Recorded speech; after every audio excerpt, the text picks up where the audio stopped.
German, sorry. Never remember how to say that properly. We were in here before. I was having issues with Wi-Fi. I've just had to start another stream. So I'll just sit here just for a minute and wait. It is so hot here. It is so hot here that I feel like I might not last very long. I can barely talk. Hi, Fran. You found me. Sorry, my Wi-Fi was being iffy. So it might we might get a fair bit of buffering as well, and it'll be my Wi-Fi, it won't be at your end.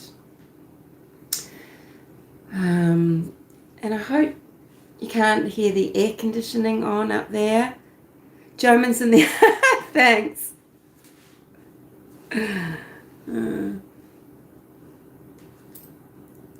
So that's very nice of Francesca. She's gone to collect Joman. I hope I can think straight and everything today, because I mean, it's just so hot here that it's so distracting. The heat, the kind of heat is so distracting, and it's also that type of heat and humidity that has given me an absolute headache. So I'll see how I go talking about this. So I'm just going to wait. I'm just going to wait a little bit. But what I'm going to do is, for people that haven't had time or anything to look up about the double homicide case of William, known as Bill, and Peggy Stephenson. Oh, it's just an iffy Wi-Fi, Yeoman. Yeah. So, yeah, I had to try a couple of more times just so that it wasn't just a black screen for me. It just kept saying it wasn't working. So I was just explaining as well, for people that might watch later or come in later, that we might get a bit of buffering. I just don't have a very good connection at the moment on my phone. Anywho, so of course, oh, that's good, Fran. Yeah, it is an interesting topic, but you know, is it just another diversion, another red herring? But we'll talk all about it. Get through basically, you know, the little bit I know about their case. And oh my God, Francesca, I feel like I look dreadful. I can't light myself properly because I've got a headache. I can't just look into lights. I burnt my mouth. So anyhow, doesn't matter, does it? But thank you. So I'll try and just run through what I know.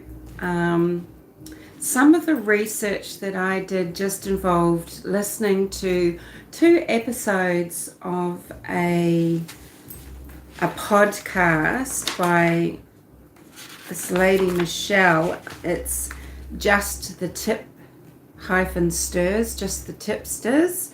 Episode 147, and then the follow-up episode 194. And in both of those episodes, she talks to Detective Cox, who is the lead detective. He actually heads up a cold case unit, but he says this case is old, it's not cold.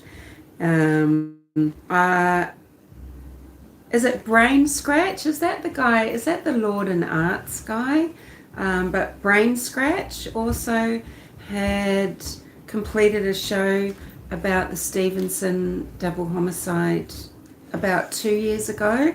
I watched that, and and then sort of read news articles and things that I could find online, because I find if you watch a lot of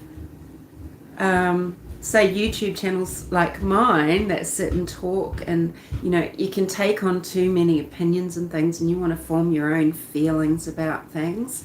So I try to avoid too much of it, and sometimes it just makes me grumpy anyway, and some of it's just a lot of leading manipulative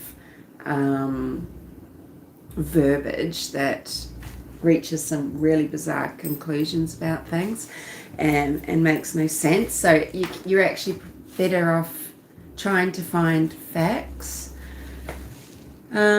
It's interesting who's looked at this case. There's a society called the Verdok Society, Truth Begets Truth, and this is a cold case society made up of forensic experts, detectives, people that are experts in assessing 911 calls, all sorts of, the phases of a criminal investigation. And they also, I think, wrote or were the root of the guidelines for the National Institute of Justice in how a cold case organisation or foundation really should be set up and operated, how the units should look and everything. And I'll get to that near the end when I'm giving more of my opinion, because it's very interesting what the Verdok Society panel of experts had to say about this story, the awful, horrific story of Bill and Peggy. So this double homicide took place in Kentucky in 2011. It was Memorial Day weekend, and that was the 29th of May 2011. Bill and Peggy are this really old school couple, and they were childhood sweethearts. And when they died, they were 74 years old. They were very involved with their church community. They belonged to the Baptist United Church, and Bill was a deacon in this church. A deacon, it's not like a priest or anything like that, but it's a type of minister that supports the church, and they can be ordained, but they're not necessarily an ordained minister. So I'm not sure actually if Bill was ordained. They were like clockwork people to turn up to church services, and Peggy was a musician, quite accomplished, so people would say, and she would be the organist for the church. I think she played piano, and she, was also involved in providing music at other gatherings, maybe, from what I can understand. And she was a lot more shy, retiring, sort of more introverted perhaps than Bill. Bill was very outgoing, and he was very involved in this kind of outreach work. There's a lot of different that are sort of called truck stop ministries in America. There's various organizations that will, use an old bus where the seats become where the parishioners, so to speak, sit. But there's truck stop ministries that operate all throughout America, so that people that drive for a living essentially can still go into places for prayer, for church services. And Bill ran one at a truck stop in Florence. It's still there, and it's run by another guy, I think, called Mr. Stone at the moment. He would do that without fail every week. And as well as going to the truck, he would reach out to different groups in the Appalachian. Oh God, I'm going to get slaughtered for that butchery, aren't I? I could actually pronounce it how I've heard it said by people from there, but I won't, because that will just be seen as being really insulting. Appalachian Mountains, anyway. Into small communities, and basically with the charity, I guess you could say, that they would provide to people, Bill and Peggy would be quite security conscious, safety conscious. They didn't walk around carrying cash and giving out cash. Crime Curious, hello. Be interested to see what you think about this, because it could be something, it could very well be absolutely nothing. Very security conscious, and taking goods and taking things just to provide to people. He and Peggy weren't known to be, it's not like they were opening up their private home, to people and just bringing people strays and, people just needing a place to stay or to sleep. They didn't open their home in that way. And in fact, they just moved into a home that they were really proud of. It's a lovely condominium in a sort of closed area. I don't know what the security, if it was fully gated with gates that you needed security come in through, because they were murdered in their home and this person had to have gotten in and out. So it wasn't broadly known, unless Bill was followed or Pam, where they actually lived. So, that's interesting about it. So their condominium was in a suburb called Oakbrook. And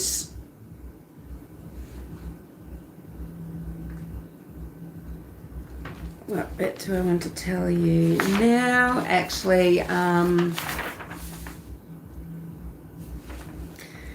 Route 18. Route 18 is a highway that this truck stop was on. It's a really busy highway. It's probably, it would be well known as one of the busiest. Bill and Peggy have a really large extended family. Bill actually came from a family of 12 siblings. He was the oldest. Peggy only had one brother and one sister. And then they themselves had two sons, Doug and Tom, and a daughter called Beth. And they would consider themselves quite a close extended family, but Beth did say that at one point that, the murders, it has brought her and her siblings, it's made them closer. And, amongst other people, the families managed to raise a $100,000 reward for anything leading to an arrest. They're not stipulating to the arrest and to the, charges being upheld, anything like that. Now,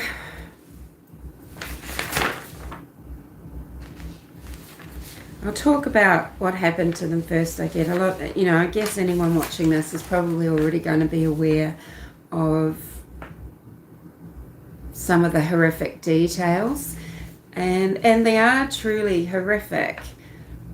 So we know that law enforcement knows the time of death, at least of one of the victims, and my guess is Peggy. Peggy was sometimes quite under the weather. She had health issues. She was more likely, to not be out and about. If she didn't go to church, it was because she was unwell. And Bill doesn't seem to have had the same issues. He seems to have been very, very regular with what he was doing. And indeed, law enforcement believe that the day of the week is key. Not that it was the Memorial Day weekend or that it was a particular date, the 29th, but just that it was the time of the week when immediately Bill and Peggy are going to be missed and somebody is going to be coming in and finding them. You know, they are going to be missed immediately. The heinous crime is going to be discovered straight away. Regarding how law enforcement know about the time of death, so an item within one of the victims gave them the time of death, and I have a feeling that Peggy might have had a pacemaker, and so they can tell the time of death, but they're putting it out between 1 a.m. and 4 a.m.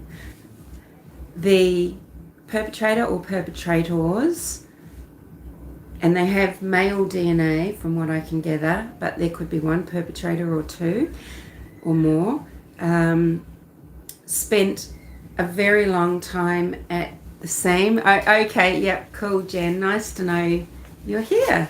I'm sorry I'm talking really slowly, guys. I'd really like to talk a lot quicker. This would be less painful for people listening in on, if they do listen later and they can play it at 2.0. I'm just not feeling that great, so I'm just trying to get through it without, because I've got a migraine coming on, so sorry, I shouldn't complain. So very unusual for a murder scene. This murder scene is up there in what the FBI would say is a 1%, okay? And the word that was reached for by law enforcement to describe the unusual things that happened there, the staging, is unique, okay? And it's one of the most bizarre, they say, not just in America, but in the world, okay? So it was a quick surprise attack, and Bill and Peggy were both bludgeoned and stabbed to death. Personally, I haven't seen any records that would tell me that a particular blow or a particular injury was a fatal one, but bludgeoning and stabbing 74-year-old people, that's entirely brutal, and law enforcement do call it complex, brutal, disturbing. The main law enforcement, I'm lumping them in here, but various people say different things. Detective Cox was brought in, Coy Cox was brought in by Sheriff Michael Helmig, but there's also Tom Adams, I think, and Detective Cochran and Matt Mullins. So they've all contributed, it's obviously a group effort and everything, but Detective Coy Cox is leading the charge, and he is probably the person that I'm quoting. Now, they do have DNA.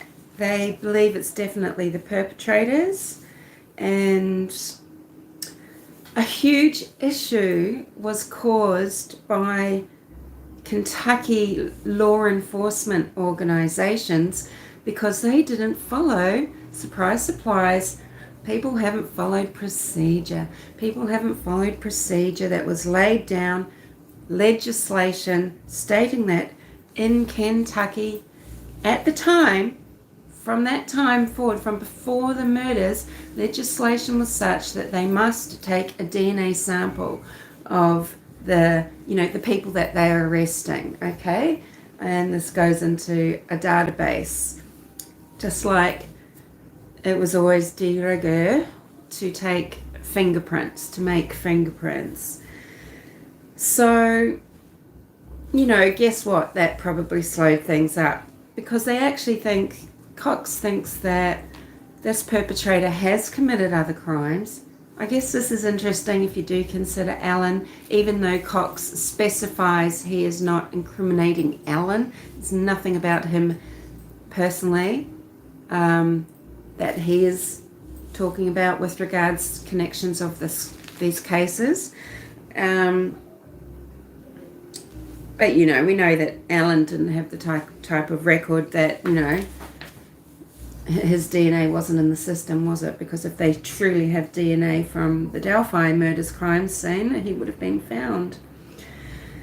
Now, it's unique staging, okay? So every single room in Peggy and Bill's house was rearranged and staged, and in a very bizarre manner, to the point that items in each room, if they related to somebody, if that somebody was disliked, everything about the staging was consistent through the whole house that would show dislike for that someone.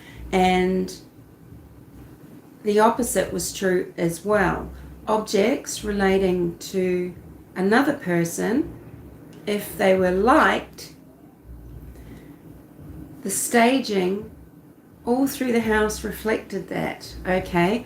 And I have a feeling, I mean, maybe it was the use of photographs, maybe, that can be placed around the home. Normally in the home you'd have photographs of family, wouldn't you? Maybe they might have images of Christ or something like that. I don't know what Baptists have as far as that, because not all Christian denominations do things like have those sort of pictures up. Often it might be Mother Mary, you know. Anyway, I don't know. We're not told who those someones are, so it's not confirmed if it's Bill and Peggy or someone else, or, you know, or what, okay? But that's interesting because it's rearranged entirely randomly, and yet some things were very consistent. There were symbols left, okay? And items were used to indicate strong opinions about Bill or Peggy.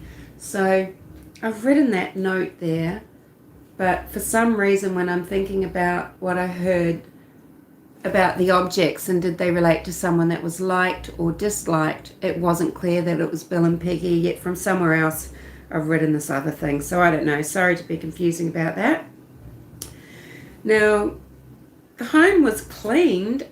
You know, the home wasn't a mess, but, you know, the bodies were staged in a certain way, and they were littered with odd items on their bodies and around their bodies. So not only was every room staged with everything changed around, symbols, objects, these feelings of like or dislike, you know, strong opinions, but, you know, their bodies were littered with objects as well. It's made out like they were in separate rooms, and I couldn't work out whether they had separate bedrooms upstairs. They didn't have a spare bedroom. There was nowhere safe for us to stay, and in a condominium that makes me think there are at least 2 or 3 bedrooms. Some couples have their own bedroom. Did Peggy and Bill have their own bedrooms? Or while they were alive or after they were murdered, was one of them either herded into another area or carried or dragged into another area? I think they were killed where they were found from what I can understand, but of course I don't have crime scene details. And all of this staging, it's not described as particularly satanic or ritualistic, but that they were trying to express something. They were really trying to tell whomever looked at that scene something, right? And Detective Cox, who is not going to retire until this crime is solved, and then he'll retire the next day, Cox wants the killer to get in touch with him just to explain what the killer was attempting to communicate anonymously. He thinks the killer does want the why to be understood. Now, whether that's just a ruse to... I don't know. That's truly bizarre, isn't it? I mean,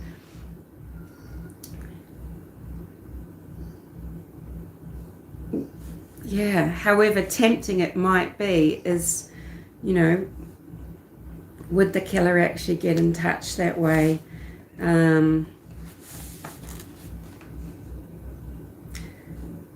It's very strange. So, because they have spent so long in there, they were very comfortable there, very, very comfortable. And in fact, Cox can't say whether they just spent that whole entire time there or did they return a few hours later.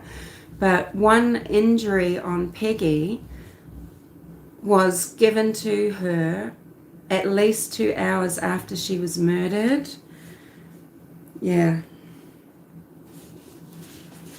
Pretty intense,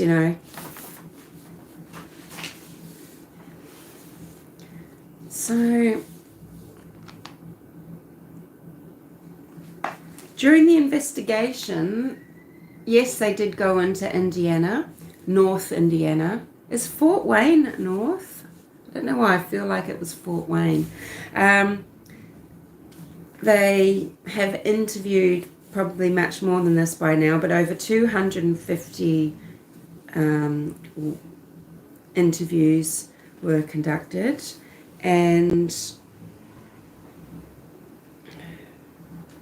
the tip that they received came in after the October 2022 arrest of Richard Allen.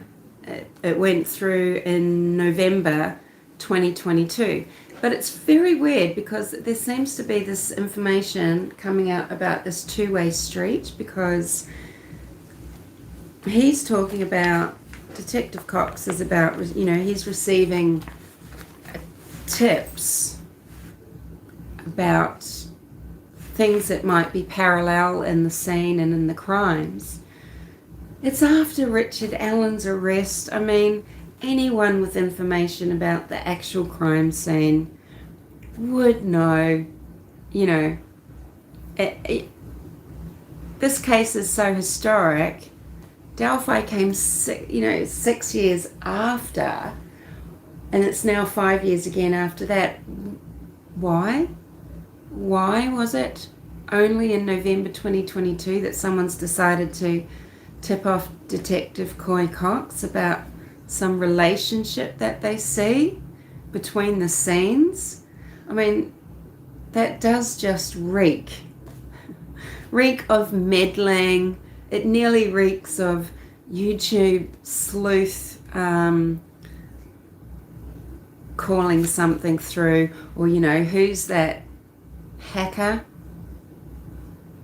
with the fake name, Vorhois or whatever, someone like that perhaps. But then I'm trying to still narrow down what he's trying to say about something about an object being similar. So he's sort of come back at Delphi, something about an object, and it kind of does put into mind, maybe it's supposed to put into mind all the searches in the Wabash River and everything. And so no doubt people are going to start being dead certain that, Klein Sr. is involved, TK. But I don't know. I think, we can leap to a lot of conclusions, that's for sure. So, of course, in their investigation, these interviews, they've talked to family, they've talked to people surrounding the Stephensons in all of their walks of life, so to speak. week. I wonder how this investigation compares to what we know of the Delphi murders investigation, with little Abby and Libby being let down so badly with piss poor performance procedure-wise. I feel strong more and more that whomever was in charge of those day-to-day operations of that investigation, their head should roll. So is this Detective Superintendent Doug Carter, he of the theatrics?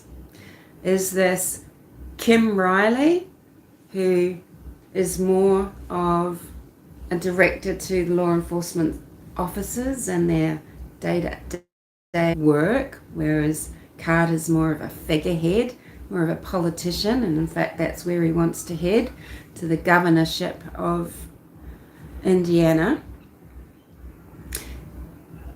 Now that he's got an arrest, Richard Allen, maybe he's got a shot at that governorship.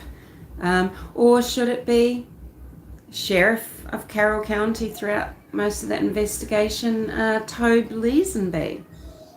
Should his round head be sent off tumbling? Because someone needs to be held accountable for the fact, I mean, unless we're absolutely getting disinformation, for the fact that Richard Allen went forth, spoke to someone, we don't even know who, and there's all sorts of gossip about that, an officer. I mean, I had a strange thought the other day. Is it actually a police officer, and is it the police officer that did commit suicide 9 months after Abby and Libby were murdered? The one who is said to have alibied Pat Brown, as in he saw Pat Brown somewhere in town in the afternoon of Feb 13. But anyway, you know, what do you think about that? I feel much more of a faith feeling in Detective Cox to run a good investigation, to run a tight ship, to run one where procedurally it's very tight and crap like that isn't done, it's not missed, where someone comes forward and tells you that they were there at the time that the girls were there and you don't follow through. They could have gotten a warrant for Richard Allen's clothes that he was wearing that day. There's no even description in the PCA about Richard Allen being asked what he was wearing and giving a description of his clothes. That only appears in October 2022 when he's in his series of interviews, and we don't even know, you know, was that prompted or just given? Because why wouldn't he pull a, hi Grizz, why wouldn't he pull a John and Patsy Ramsey, you know, who couldn't produce the cardigan? How would we know what we were wearing? And then handed in clothes that were actually completely different, etc., etc., etc. Okay, you know, so no one got to investigate John Ramsey's clothing because procedure wasn't followed with witness statements, with questioning, with taking of that sort of evidence for the sake of forensically ruling out or whatever they may have you, right? It's utterly infuriating. I think you all know me enough by now that you know how pissed off I am. And I'm just some rando over here in Australia. I'm not related to either of the girls.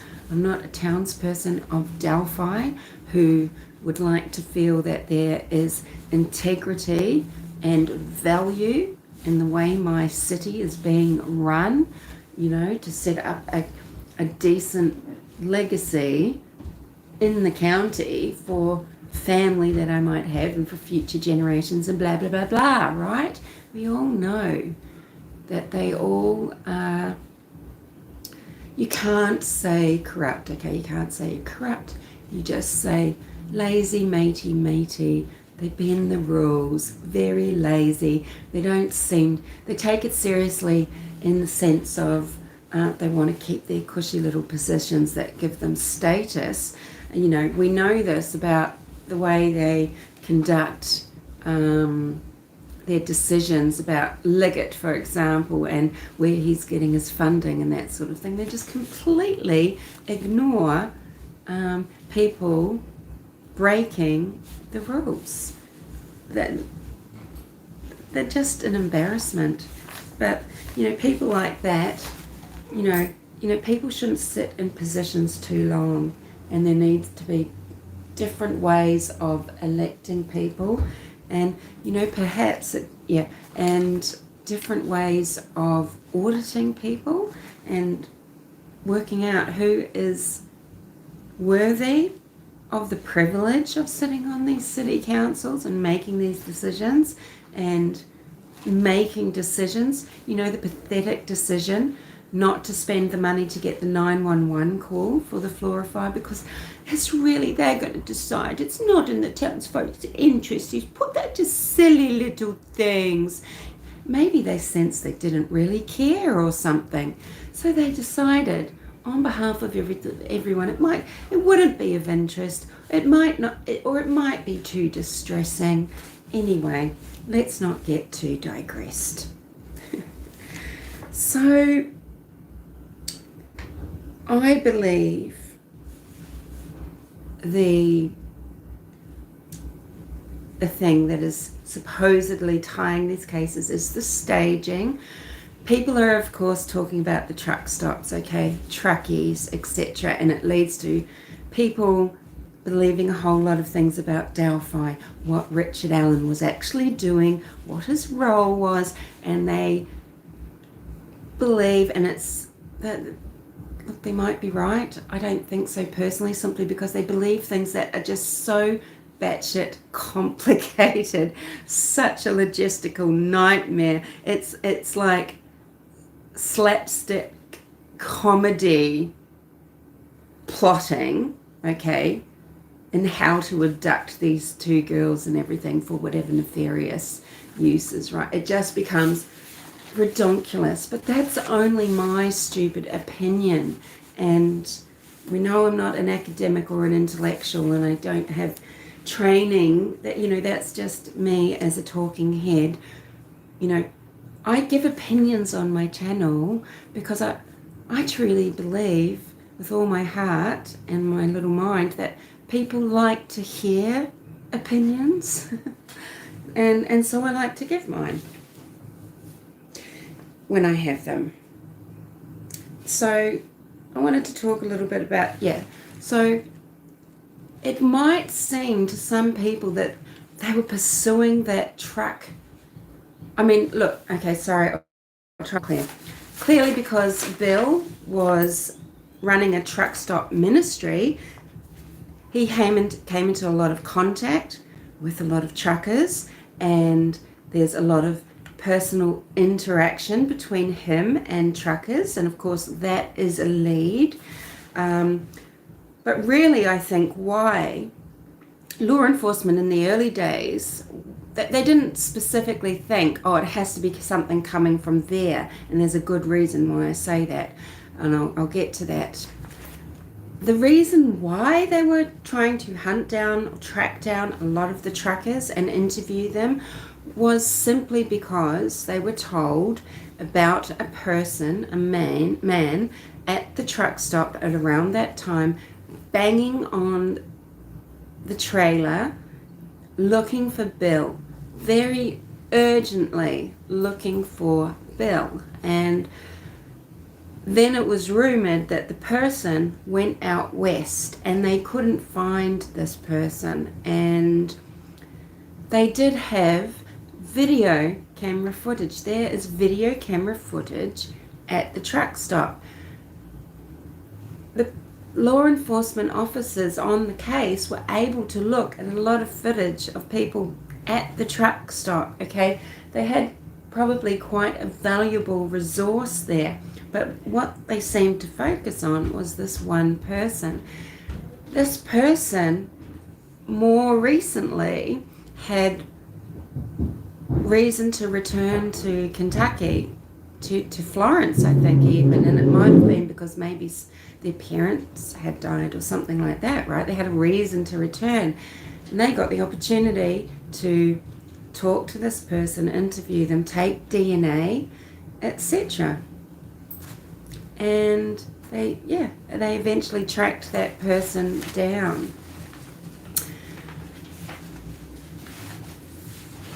There is a lot of rumor and speculation about they were looking for a truckie in Indiana, and I think there is something to do with it. And maybe who they were visiting, the couple of people they were trying to visit and talk to in Indiana. But I think, again, it's just they're following up, they're following up the leads. And as for every lead and every witness, everyone that they've talked to, they're saying the same as Carter. And I think it shows in what light Carter is saying, no one's been eliminated, right, from the investigation. Cox says, look, we don't eliminate, we vet them to the nth of our ability, and then we just move on. If nothing's come of it, we move on. But we don't eliminate them. I mean, it's brutal murder. It's an open case.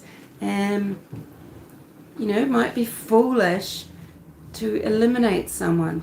And I really think Carter can be actually quite the douche when he says the things that he does. He really seems to like to really wind it up and wind people up.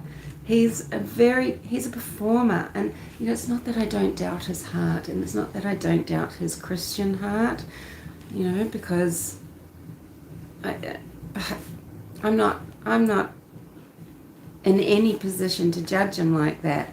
But we all do hear him speak. We've all seen him, and that's what I think about that. I want to talk more about this truck stop, though, and about the ministry and Bill. Bill had on the side of this trailer that they used Romans chapter 6, verse 23. So Romans 6:23. For the wages of sin is death, but the gift of God, is it said like that? Holy moly. Yeah, but the gift of God is eternal life through, in Jesus Christ, our Lord. I'm just going to have some water, guys. Excuse me.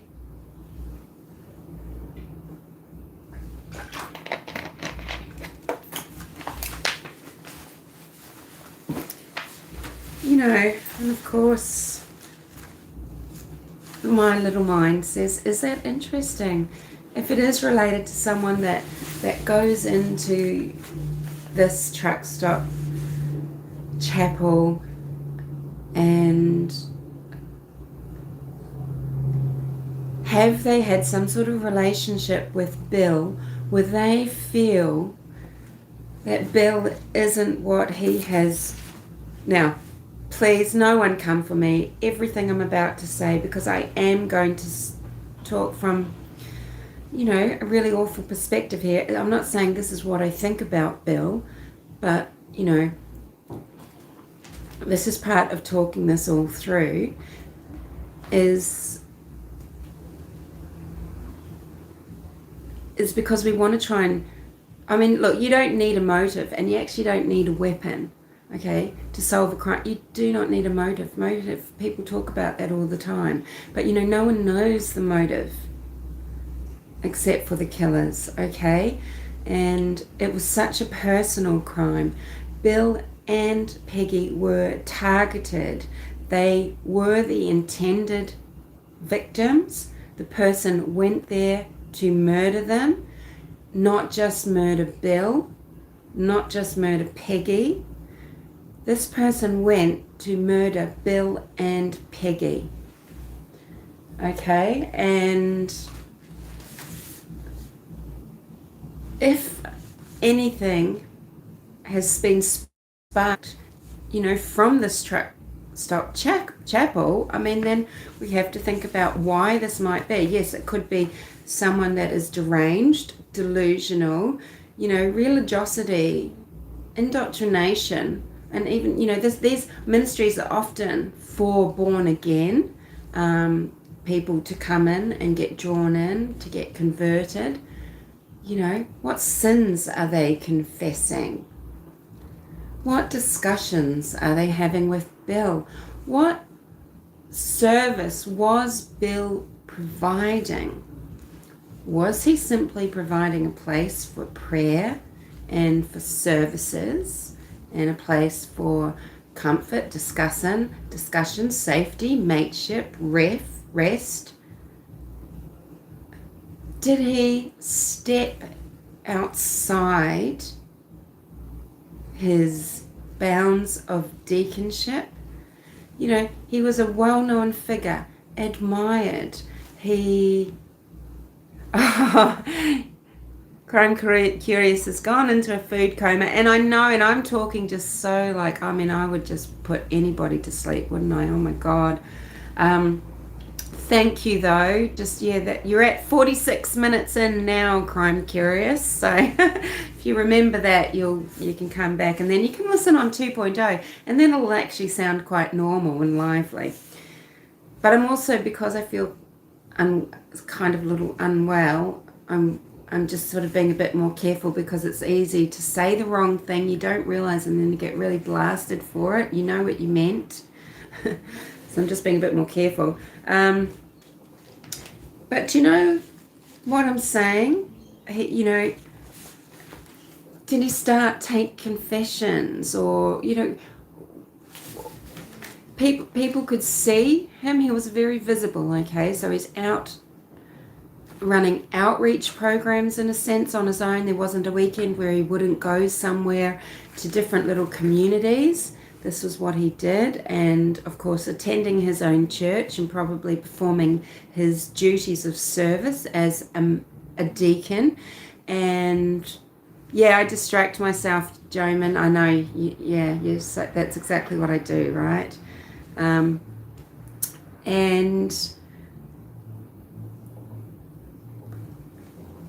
he was, so you can't cast aspersions on someone's character, that they weren't humble, or that they weren't motivated by just the pure act of giving, serving, acts of service, okay? And it put Bill into a place where he kind of had power, and he could be held in esteem and looked up to, and certainly could be held in esteem for all the commitment and the effort and the giving up of his time, just that sacrifice of his own life for others, right? But so did someone see that Bill wasn't what they, he could be judged to be like that? Is it just something really odd and awful like that? Did someone with, now I don't want to put stigma, as you know, I don't like to put stigma onto people that have mental health conditions, but perhaps someone who is unhinged, and let's face it, if you're a long-distance truck driver, if you are taking narcotics and pharmaceuticals, uppers, downers, even all the caffeine pills, even all the sleeping tablets, it's well documented about these neurological disorders that people can get. And I'm talking about sleepwalking and hallucinations, but also about paranoia and delusions. And did someone have visions, hallucinations, hear things?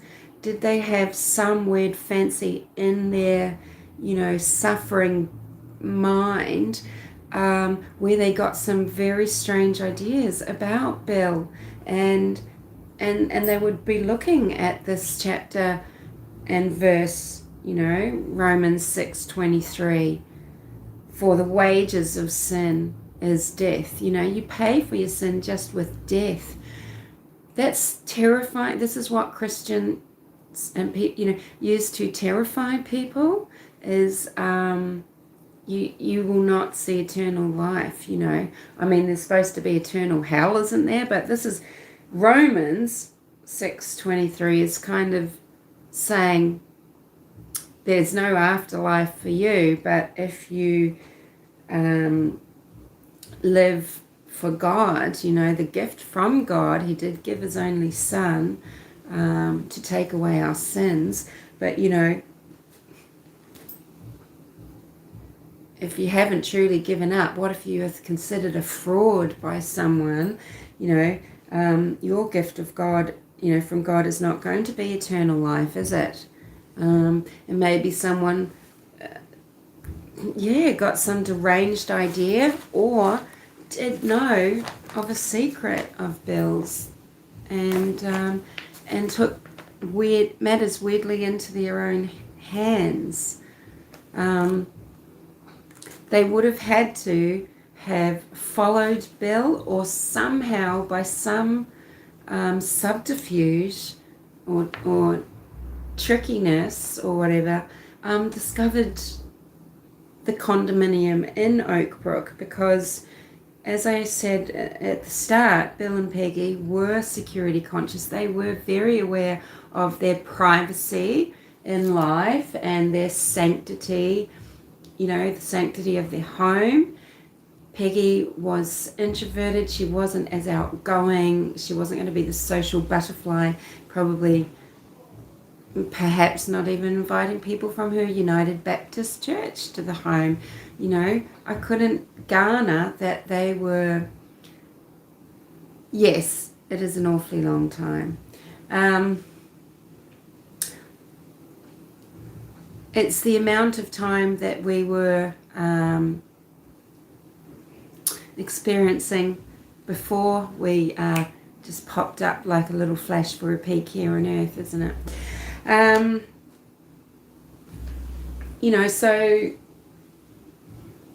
maybe that's limiting who knew where they lived. Maybe people knew that they had gotten their new condominium and where it was, but from what I understand, it wasn't easy to get in there, or they should have been noticed. So I'd love to know, because this was 2011, and it's just a tiny bit before most places having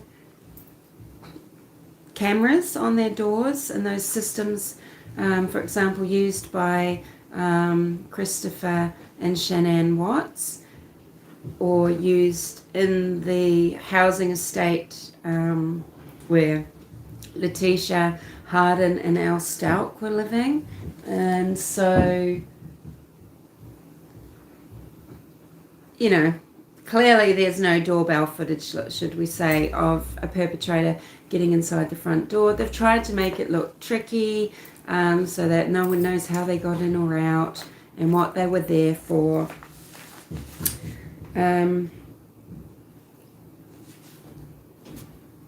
What did I want to say?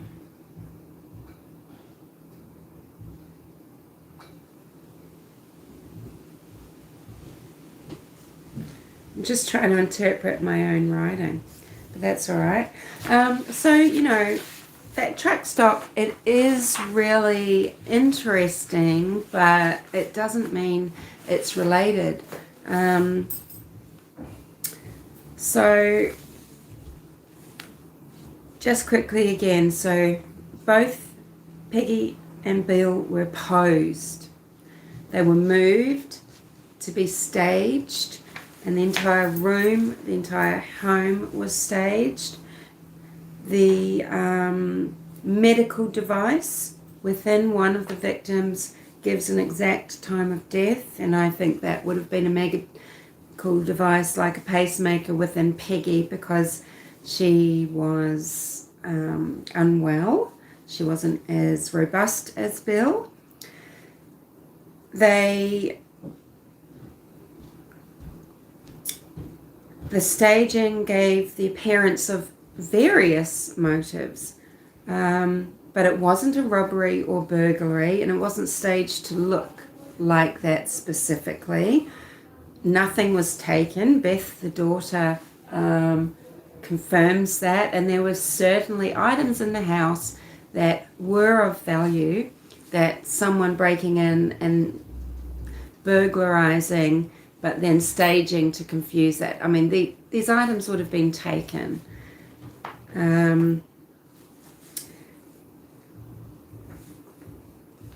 I said that truckers were a huge angle, and it was about a year ago that trucker actually returned to Kentucky that they wanted to talk to, the trucker that was banging on the door and desperately needing to speak to Bill.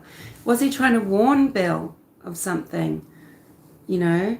Or was he just someone that urgently needed help? Or, had he taken umbrage to something? I mean, you just don't know. But as I said, he was swabbed for DNA. And it was him because they had video footage. They know without a doubt. So, they've made several trips into North Indiana. And gave several parts of the staging. They've talked about parts of the staging as being, could these be similar? And I think I already told you that it wasn't Richard Allen that they were relating the connections to.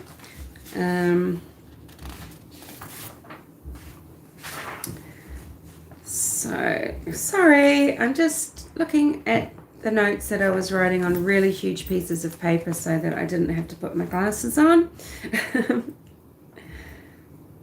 Now,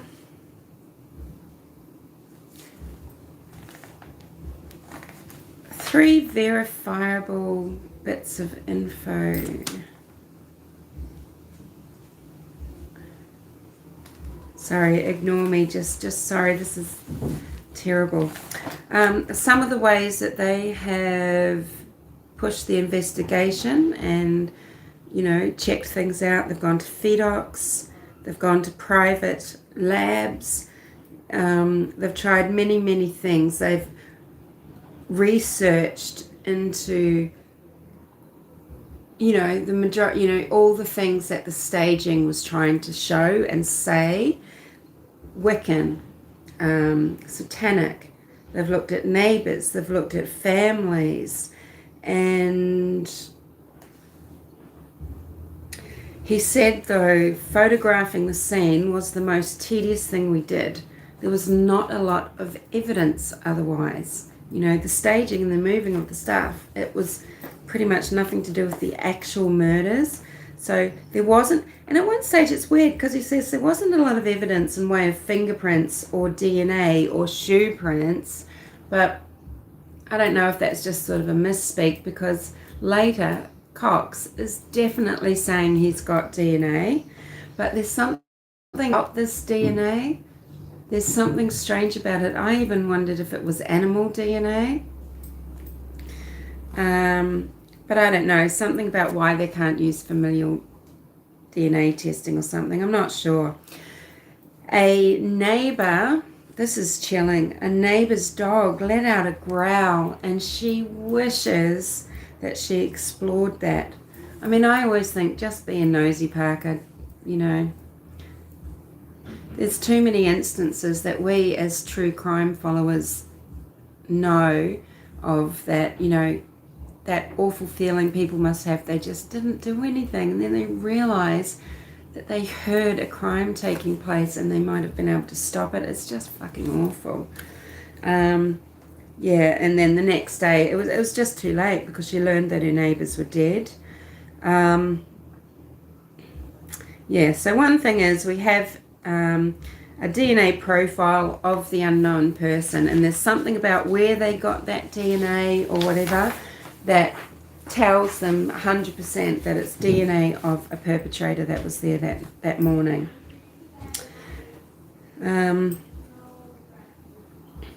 Something I'm going to look up just to read because it looked interesting was this podcaster,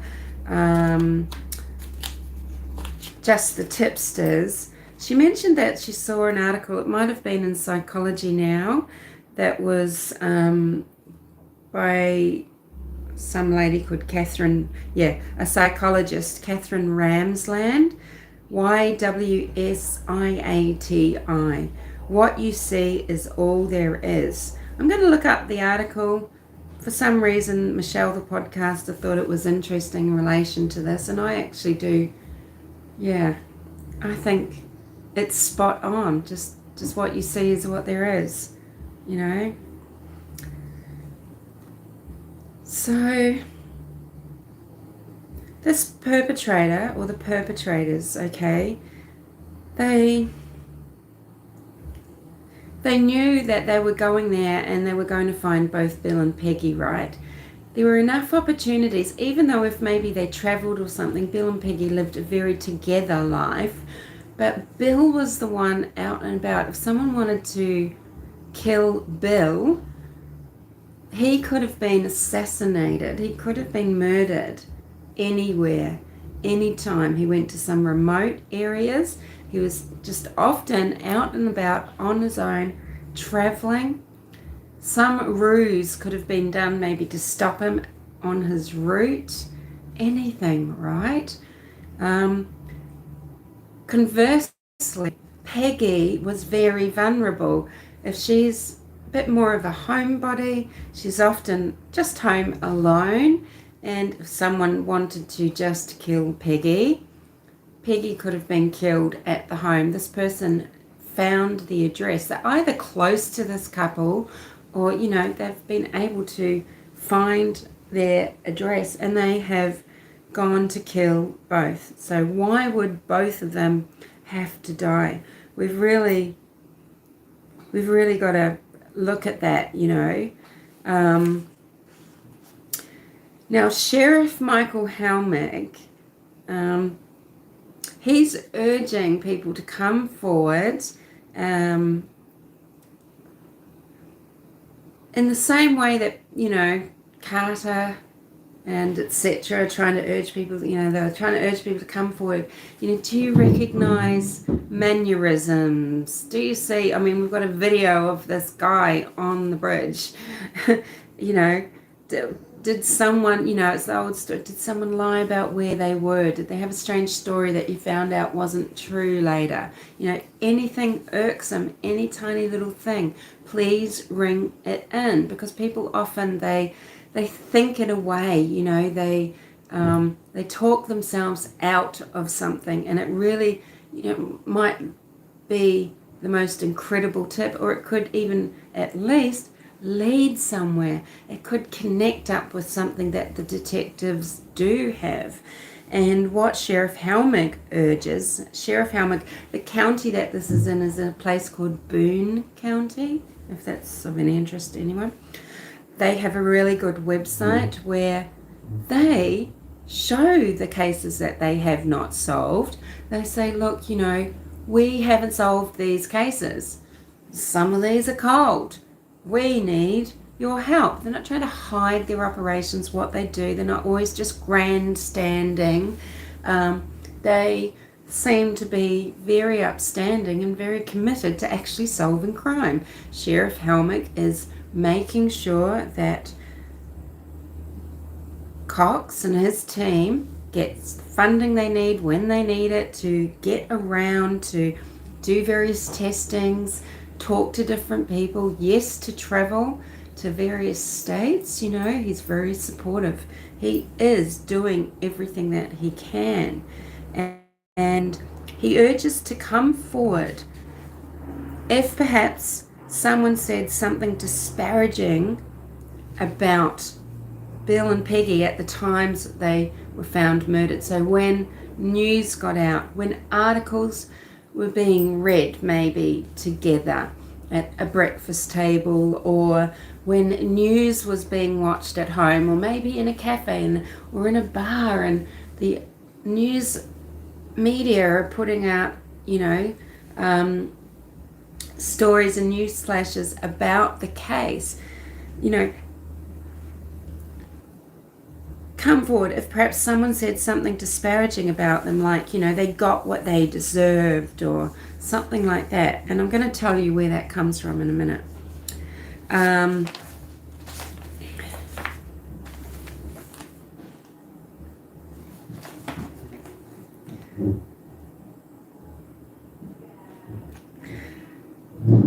Now, again, with regards to them being killed just before, you know, a few hours before they would be due to be seen in their United Church and then at their wayward chapel, at the truck stop chapel, the question comes up too, you know, is it not simply about them being found, but is it because they would be found by a particular person? You know, is there a particular person that would say, well, I'll just go and check on them. I'll just go and ring the door and see if they're around. Maybe Peggy's had a turn.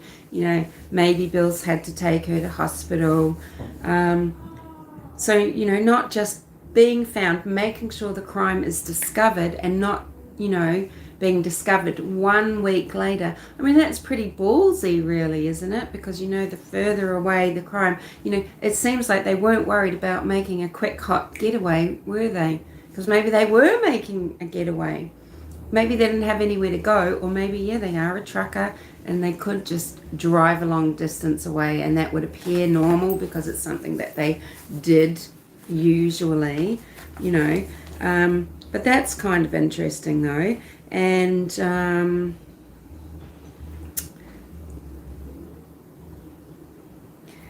Cox says, you know, the circumstantial evidence, and it is circumstantial mostly that they've got, of course, you know, it just keeps them tracking in the same lanes they started in, he says, you know. So he's talking to other experts because he doesn't want to get stuck in a rut of one track, which is perhaps, you know, if we admit it, is perhaps what's happened in the Delphi murders investigation. And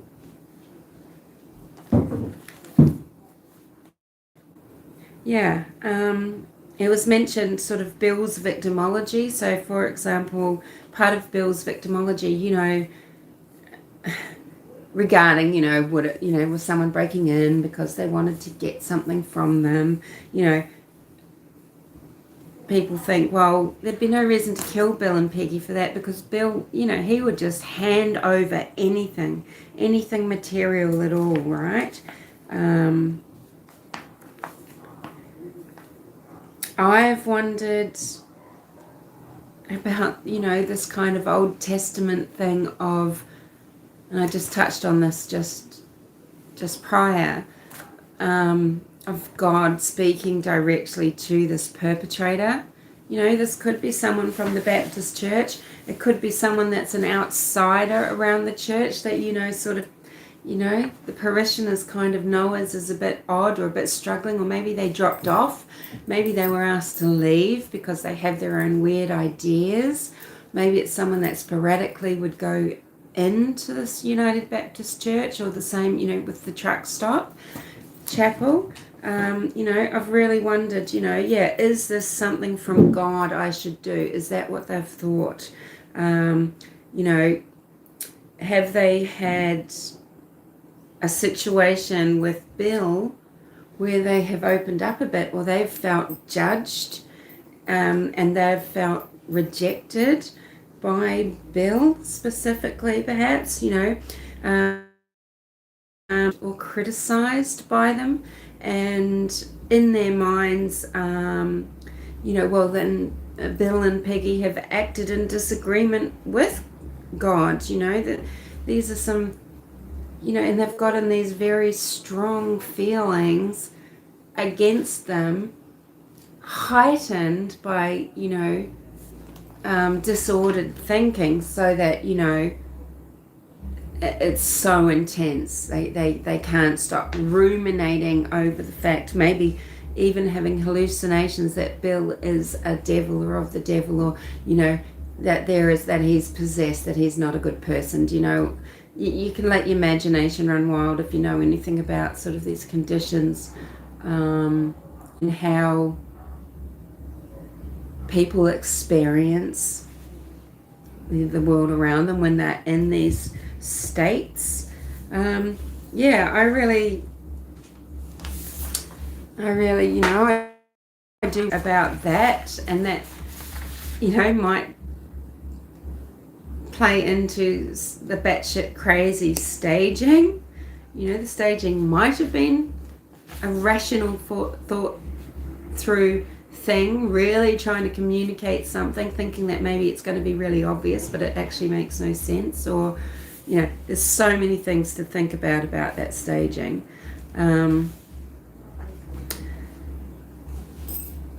So I've written here, someone that, felt that because Bill is fallible with faults, is there somehow that they're making a mockery of their faith and their lives? And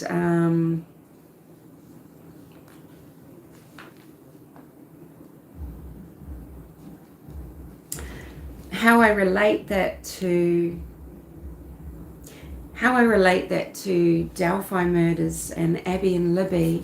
Abby and Libby being young girls of a particular age, there is nobody on earth who can exhibit and transmit disdain as good as a teenage girl. Nothing on the planet will do it. And as strongly and succinctly, and they do it with great abandon often, and this is the kindest girl, the funniest girl. This isn't just about mean girls or bad girls. This is just teenage girls. Teenage girls are a very, very specific type of human being. And if you've been one, you'll know what I mean. And if you haven't been one, you don't know what I mean. And you can be as empathetic a man as ever. But it's something very specific to teenage girls. The way that they're experiencing life at the moment. Some girls will grow such a feeling of power because of their sexuality, their blossoming, the way that they are changing, and the way that they're how their scene is perceived. Teenage girls, Francesca saw her teenage girlfriend today. Yeah, how, you went to you had a kind of a high school reunion. That would have been kind of cool and weird, and yeah. They're very aware that they are now looked at. They're very aware that they can use the desire of people to manipulate, and not everyone is going to do it, and not everyone is going to be so acutely good at this or even want to try to do it, but it's a true, real thing. And so when I think about correlations and something that will make somebody want to murder, and in such a brutal fashion, and just, which both these murder cases have in common, clearly, I wonder if someone felt, perceived, or actually was rejected or judged by young girls in general, a specific young girl, or specifically Abby and Libby, or one of them. Just a glance, just a toss of the hair, just a sneer, just a quick throwaway line, and as if, or, ooh, get away, you gross cretin, whatever it is. And then of course they move on, and they just feel so, so invincible and everything. But a psychopath, because let's face it, people that do this, they are psychopaths. that it's just wrong person, wrong thing to say, and it's unlucky. People like to talk about luck, and they like to debate endlessly about how it can't be possible at all for luck, an opportunistic angle. They like to debate endlessly that that's not possible in Delphi, and it could be. Okay, Richard Allen, I believe he's bridge guy. We all know this, and so therefore I believe that he was carrying weapons.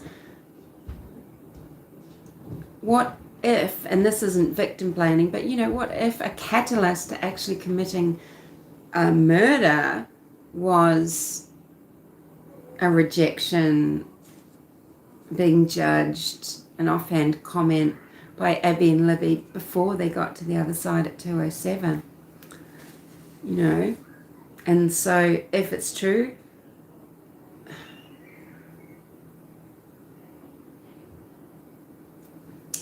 let me just erase that last part.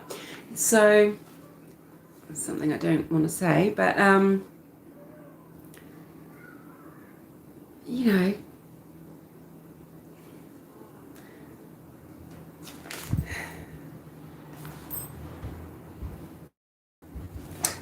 so as I said, it seems like the perpetrators, they are very familiar with both Bill and Peggy. This wasn't just a random home invasion that some crazed lunatic off his head on gear, has committed, okay?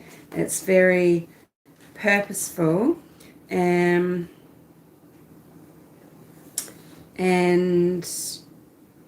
as I said before too, but I'll just say it again, there were things in a room. If in a particular room there was something showing a very strong like of a person, or something showing a strong dislike of someone, that was consistent in all rooms, okay? I think that's interesting.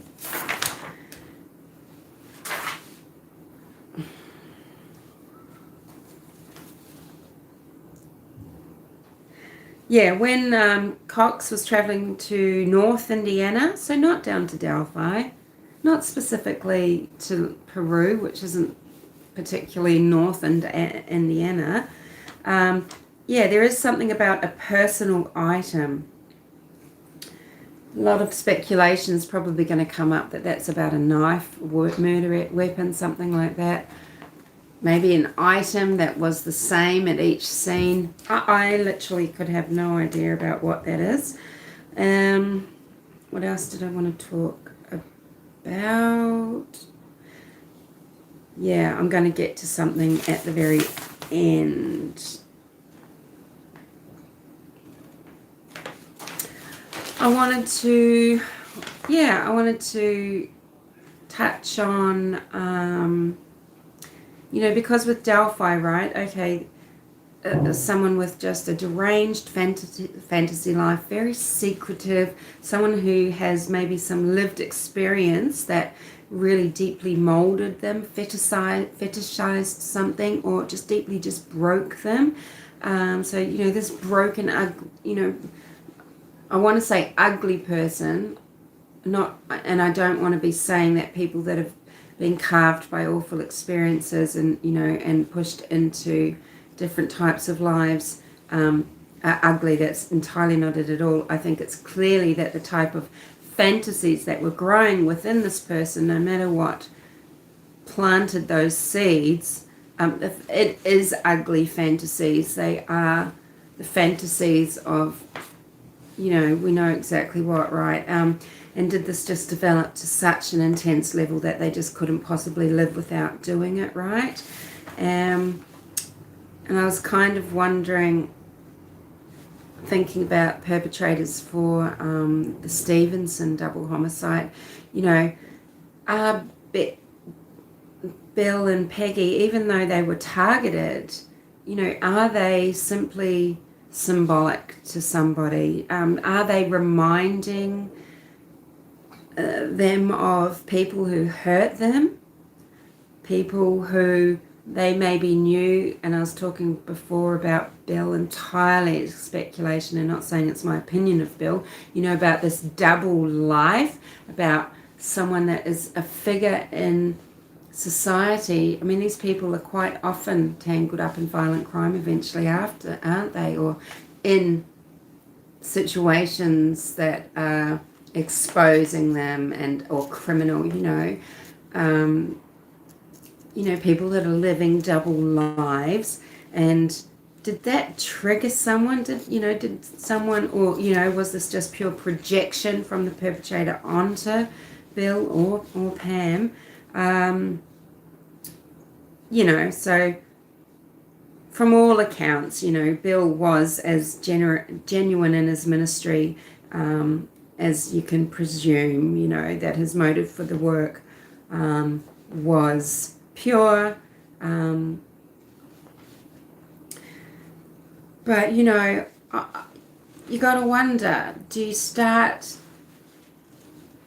going beyond in the same way that Laurie and Chad, for example, just as an example, not relating this to Bill and Peggy, but in the same way that Laurie and Chad, well, they weren't just satisfied with following other doctrine and everything. They wanted to do their thing their own way. They wanted, they started talking to people in homes, this home proselytizing, and talking about some really radical ideas and developing their own doctrine, and belief system, etc., right? And you think, so I think, well, okay, I mean, is that too far-fetched? Is that too awful a thing to lay upon Bill, is to think, well, did he start stepping really outside of the bounds of that? Because, whilst he was a deacon at his parish, the Baptist Uniting Church, that's a tiered thing. It's the lower ministerial level where you're there to be of service, to help with services and things like that. But, in the truck stop chapel, he's the head. And did he take on a role beyond what was right?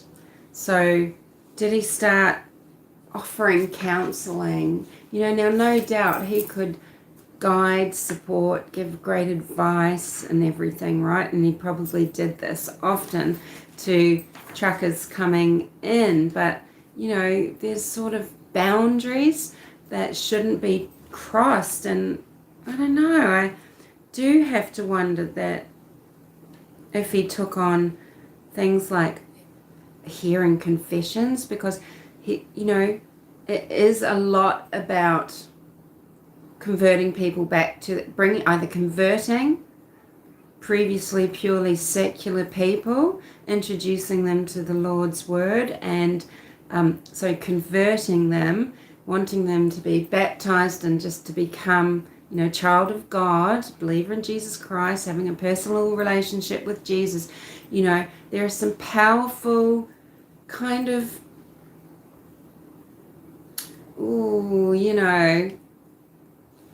manipulation and everything in a way that can go on. A lot of pressure, a lot of, putting the fear of God into someone, and a lot of salesmanship and everything, right?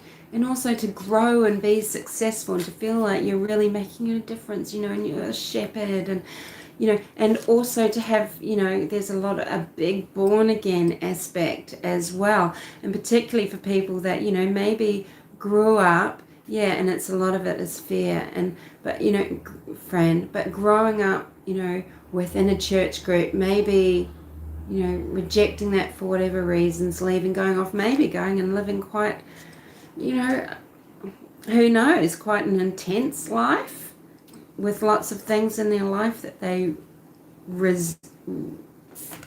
regret, or they have regrets because of, the things that they did. Obviously there were maybe terrible consequences for them, right? And, people are ripe for the picking, right? And out of curiosity, they might just go into the chapel one day. And I'm just thinking, there's an aspect, part of a ritual to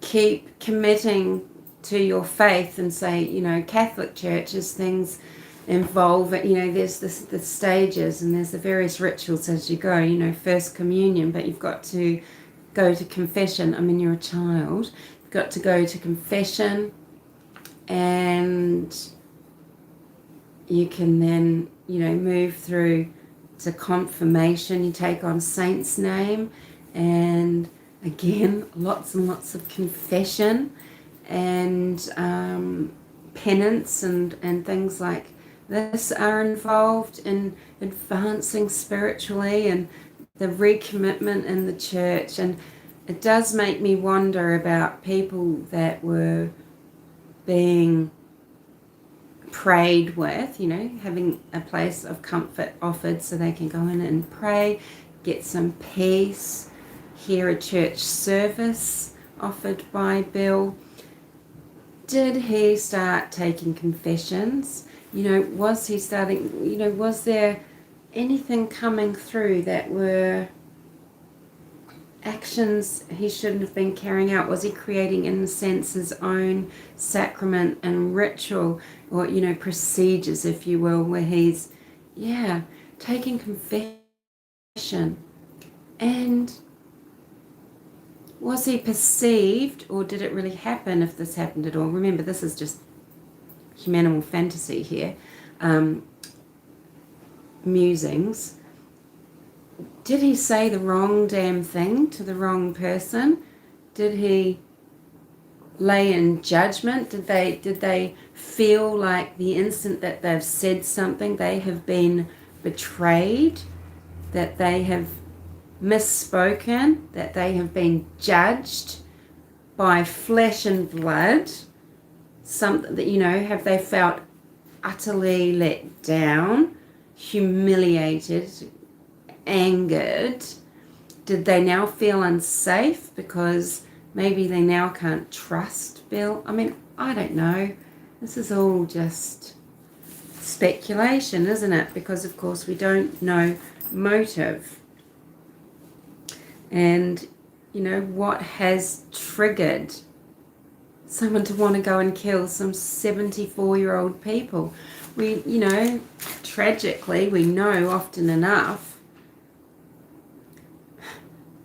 these, some very loving people should be very beloved, should be supported, living their life in their old age, but then, younger people in their family with gross senses of entitlement, will just think that they can annihilate them because they're fucking greedy, because they don't like to be told that their performance is subpar. They don't want to be told to go back to school or to find more work, to stop stealing money from their own parents, etc., etc.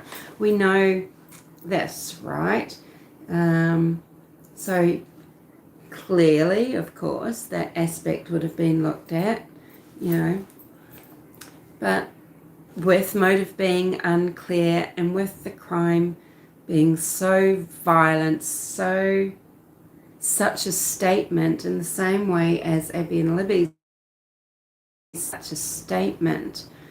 Again, spending time. The perpetrator who killed Abby and Libby, now Richard Allen, is Bridge Guy. Bridge Guy abducted Abby and Libby from the south end of the bridge. Subsequently, Abby and Libby wind up being discovered murdered on Rod and Logan's land. Okay, so Robert Ives, ex-prosecutor, he believes that Richard Allen is the murderer. Okay, So let's just say it's definitely Alan. I mean, it's yet to be proven in a court of law, right? So he has spent, I've worked out, very likely 1.5 hours at that scene. It's very likely up to 1.5 hours with the girls at least, from abduction to leaving the scene. And we know that there's a huge window of time that, this perpetrator or perpetrators has spent with Bill and Peggy. It's such a long time. So definitely, Fran, with Bill and Peggy, the person or persons that murdered them were either there for at least 2 hours or returned. But it took a long time to do the staging. And as I said before, one of the injuries on Peggy's body had been done 2 hours at least after her time of death, after her body died. You know, there's ways that they can tell that. So even in the course of, offering counselling, has some situation arise?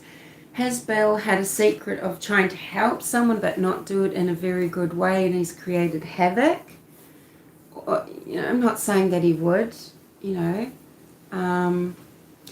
There's so many people, though, that, they try to do good. They think they can do good. They think they can be a counsellor because they're a good person, and they put themselves into positions where they're coming across a lot of vulnerable people, and they truly don't have the skills. Saying that, Bill and Peggy were very popular people, very well known. It's so risky, right, Fran? So they knew that they're not going to be disturbed. They knew that they had all that time, and they knew that they were soon going to be discovered, because Bill and Peggy weren't going to be where they were like clockwork, pretty much, right? So they also weren't worried about putting as much distance. Perpetrators often try to create really warped timelines, right? They want to put distance. They don't want a crime to be discovered. They want to buy time so they can get distance, or, at least, evidentiary distance, right? It doesn't have to be physical distance. So it is extremely weird, extremely risky. It took a long time to do the things they do, moving things around in the home, making such a statement. Okay, but did Bill, perhaps, even through trying very hard and being well-meaning, did he step too far outside of his lane, outside of a particular skill set? Has he somehow triggered something in a homicidal maniac, or push someone over the edge? Did he, not be able to control the sense of power that he got from being so altruistic, being admired, accepted, respected, I don't know. Or was Bill corrupted some way because of the vulnerable people he was around? And I would hate, I'm not saying I like thinking these things or they want to believe them, but, you're just trying to find the person, somewhere in the lives of Bill and Peggy, this person is. Hi, Samantha, how are ya?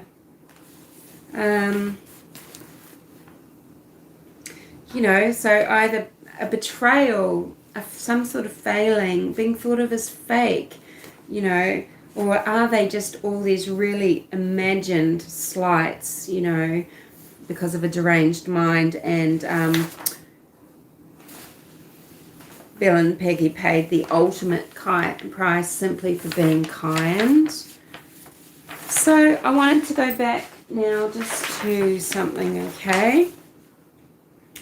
So I want to talk about the VDOC society that I just mentioned briefly before, and that is VIDOCQ.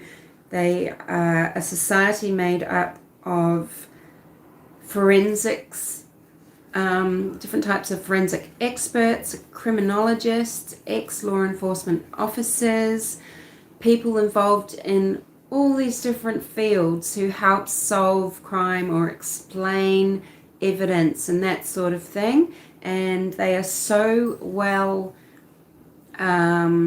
respected that the National Institute of Justice actually took their the advisements that they give out, what am I trying to say, but on how to run cold case operations from the work of the VDOC Society, and their Latin motto is truth begets truth. I know truth is veritas, I don't know how you'd say begets. So these detectives, I think it was Detective Cox and maybe, I can't remember which one, but some of the detectives that have been trying to solve Bill and Peggy's murder travelled, I think, up to Philly. VDOC Society pay the costs and have a meeting and a discussion about the case, and they offer their expert advice, and these meetings are usually about an hour, and they were in there for hours. It was so exciting and interesting to them. As I said, there's that term of this is the 1%, this really is the 1% in the world. This is how bizarre this case is. How bizarre the staging was and what was trying to be communicated, if anything at all. See, that's the thing. It could just be such a mind fuck, right? And Cox might just be playing along, pretending that, this evil entity has actually got anything to say or was trying to say. But it's interesting what this VDOC Society panel said about these rituals, right?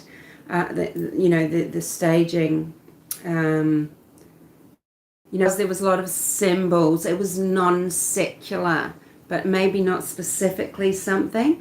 That says to me maybe it's from someone that really doesn't have a deep education or understanding about any particular denomination or belief system, or theism. It could be, and that might be why it's so mixed up, or it could be just thought out, or it could just be a really disorganized mind. But yeah, they queried. They said they really were querying, because one of the questions. Sorry, I'm not saying this really succinctly. I'll get the fuck on with it.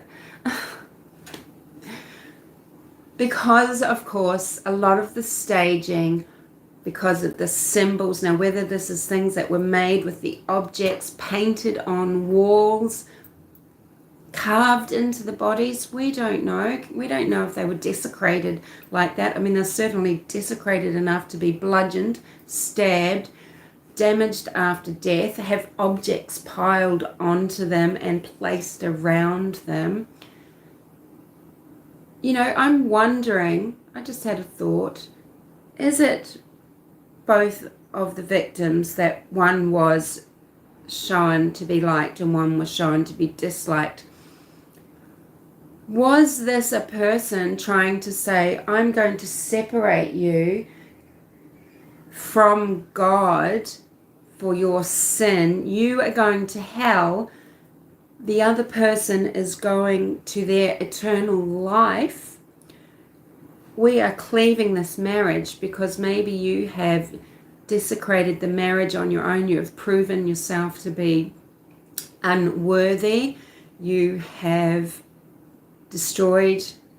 I mean, this is warped, right? Because to kill both, but making some kind of weird, judgmenty point as if they are God or channeling God. So they're taking the power of God and they are saying, I can send you to hell. I'm making the choice. I'm sending you to hell, and I'm sending Peggy to heaven, or you to eternal, that eternal nothingness, right?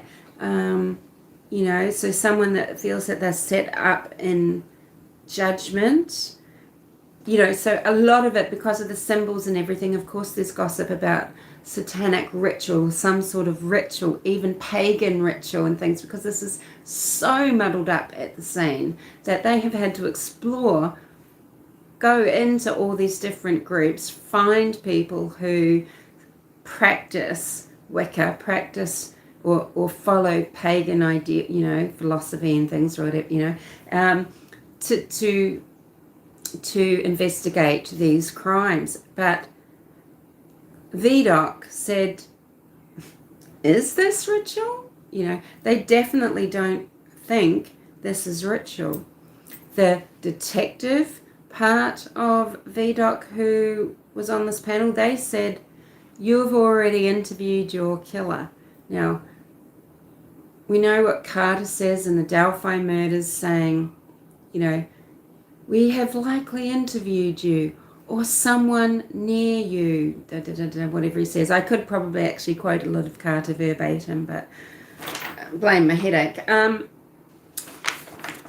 maybe this is just something that detectives think, that, it usually is the case, and it often turns out to be the case, that, when you've interviewed so many people, you've definitely spoken to the killer. Okay, well, who have they spoken to? Friends, neighbours, people in the church, truck drivers, all of those sorts of contacts, and all of those people could have an entirely different set of motives, and they were the ones that prompted, I think, they were prompting Sheriff Helmig, that's what prompted Sheriff Helmig to talk about, to request people to come forward, just come forward. If you've heard someone making disparaging comments, got what they deserved, oh well, no one's going to miss them, whatever it is, right? The VDOC experts thought that was likely something that the offender was doing, and people might not be paying attention, particularly perhaps if it is someone that isn't really in a close circle to the victims. It could be some random in a bar thousands miles away just making an off-the-hand comment. Well, that person isn't going to really realize, oh, hey, I spoke to some guy in a bar who was just saying, I'll bet they weren't as nice as they cost, right? But someone in the parish, or someone who is a regular or quite often around the truck stop chapel, they would know. They would have those conversations. And I think that's who they are pleading to. Yeah. It was quite funny because Cox said he thought maybe, research will bring up one or two Wiccans, a couple of pagans in the population. So it'll be very easy to go investigate. But because they realised that there were literally hundreds of these people in the Boone County and surrounds, they had to limit it to a 5-mile radius.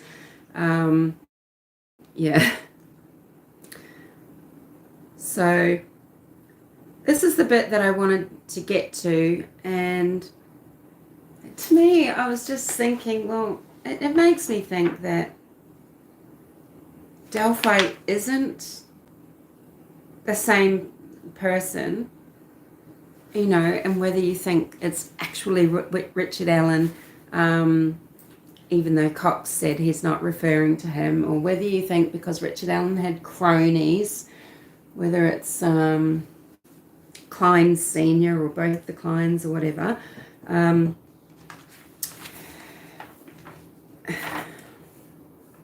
So they said it's just more like someone who's experimenting with pagan ritual, with Wiccan rituals, or, with anything, because nothing is on point.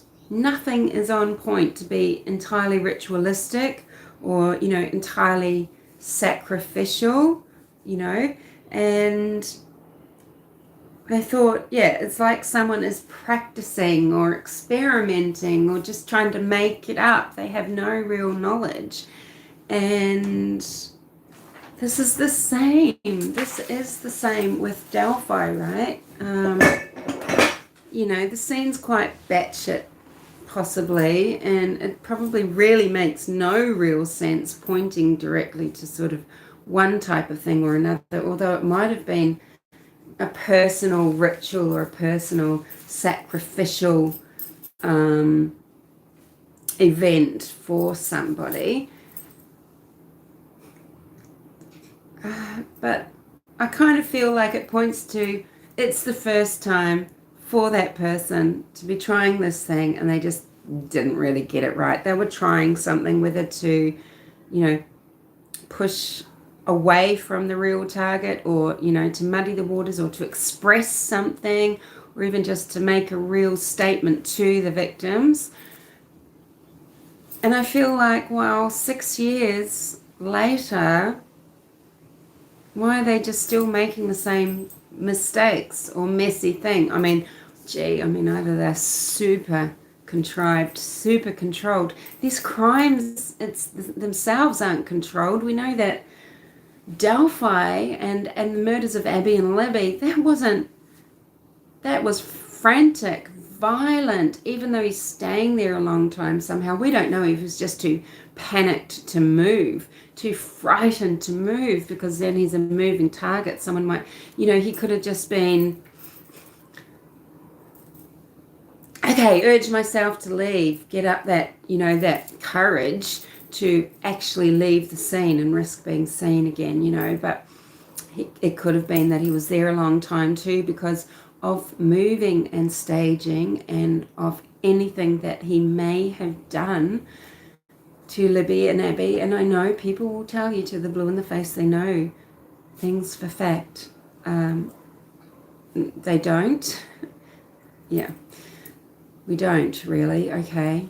But yeah, we know that there are odd things about the crime that, yes, Robert Ives did say were non-secular.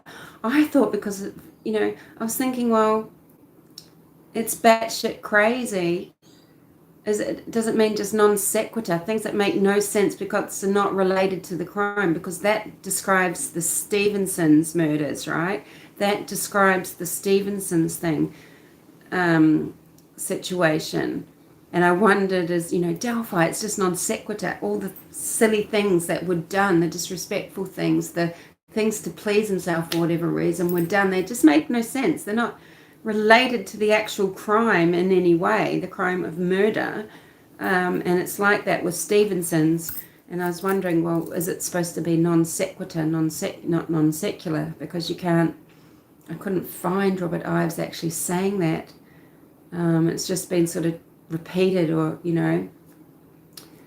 over time. But it does appear that Stephenson's, their home was, the things done there, the symbolism and everything was non-secular. So, yeah. But you just think, okay, well, if that was as if someone, they're really just making that up as they go along, is that really a ruse, such a ruse? Because if they were doing that, to do that again in Delphi just as beautifully randomly and everything, it's quite a skill.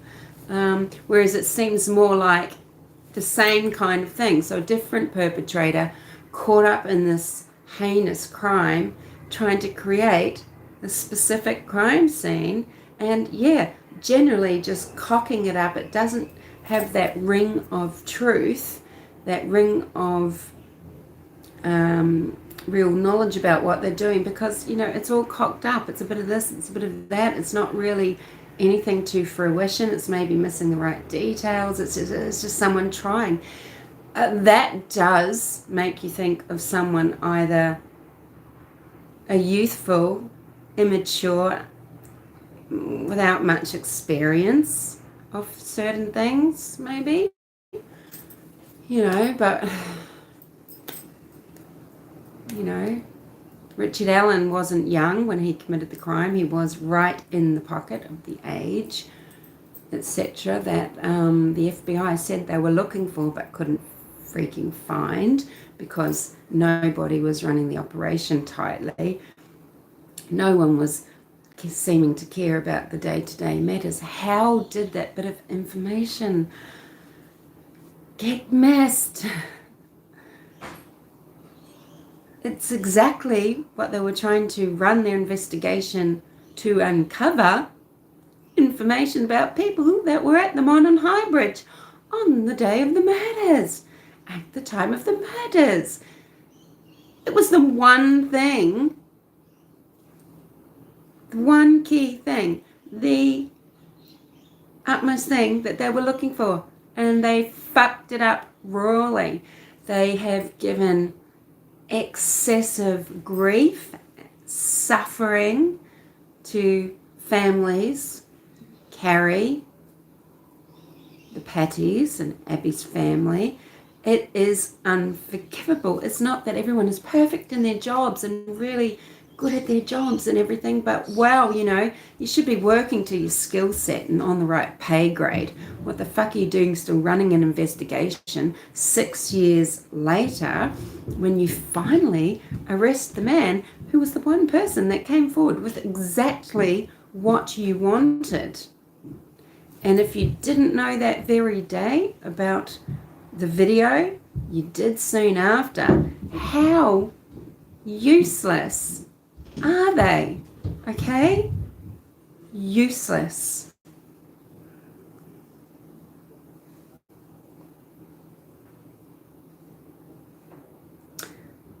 And someone should lose their job and over it. But no, they are continuing to take their salary, they will receive a pension, thanks to whether it's the state of Indiana or county of Carroll, maybe. I don't know, if county pensions come from the county or the state still. But they will retire with of that, because it's supposed to be a privilege to serve, and so you receive privilege in return. Do they deserve it because of how many extra, not just all that pain, not just all the bullshit with the true village of the damned and the assassinations that they like to carry out on people's characters left, right and centre, and all of the other palaver and, just all the emotion and the angst and the bullying and the, cutting down of people's channels and trying to just actually ruin someone's real life because they want to ruin their experience and whatever. Anyway, all the money, the resources. Imagine all the resources that have been spent for Abby and Libby. Now, okay, I'm not begrudging them that. I'm just saying that could have been quite an insignificant amount, couldn't have it?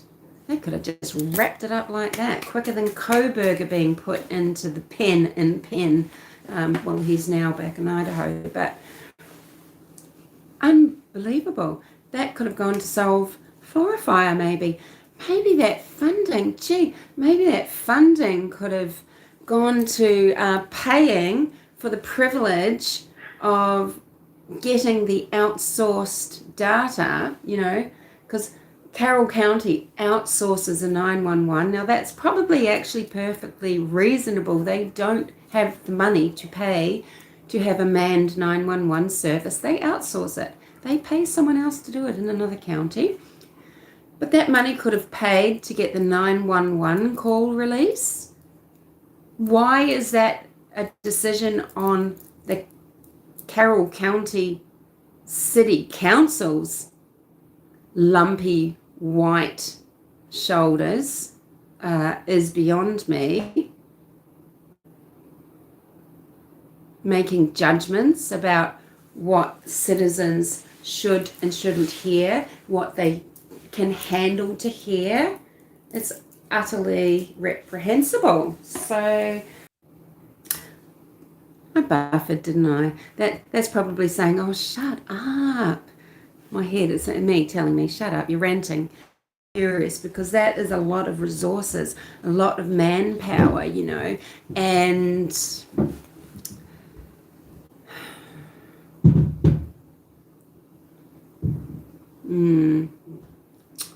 dragging things out in a way, isn't it? You know, so that people, they've got something quite ongoing and purposeful in their lives and career, haven't they? I just find it really infuriating, and why? But you know, it's often it really feels like it's the outsiders that seem to take the most umbrage on behalf of Delphi City in a way, because enough people from Delphi are simply not turning up to those council meetings that these things are getting through. I know we've got Debbie Rowe. Is it Rowe or Lowe? Am I getting mixed up with Julie Lowe? Julie Rowe, who's a character from another case that we follow here. Is it Debbie Lowe, Lowe? Her YouTube channel, okay, she posts the Delphi's, you know, shenanigans in council chambers and puts them on a YouTube channel, right? But doesn't seem to be a great attendance there or any great interest. You know, and the city is struggling to survive. It's done a beautiful job on its old town hall, and they want to... No, that's Julie Mel. Yes, that's some other person.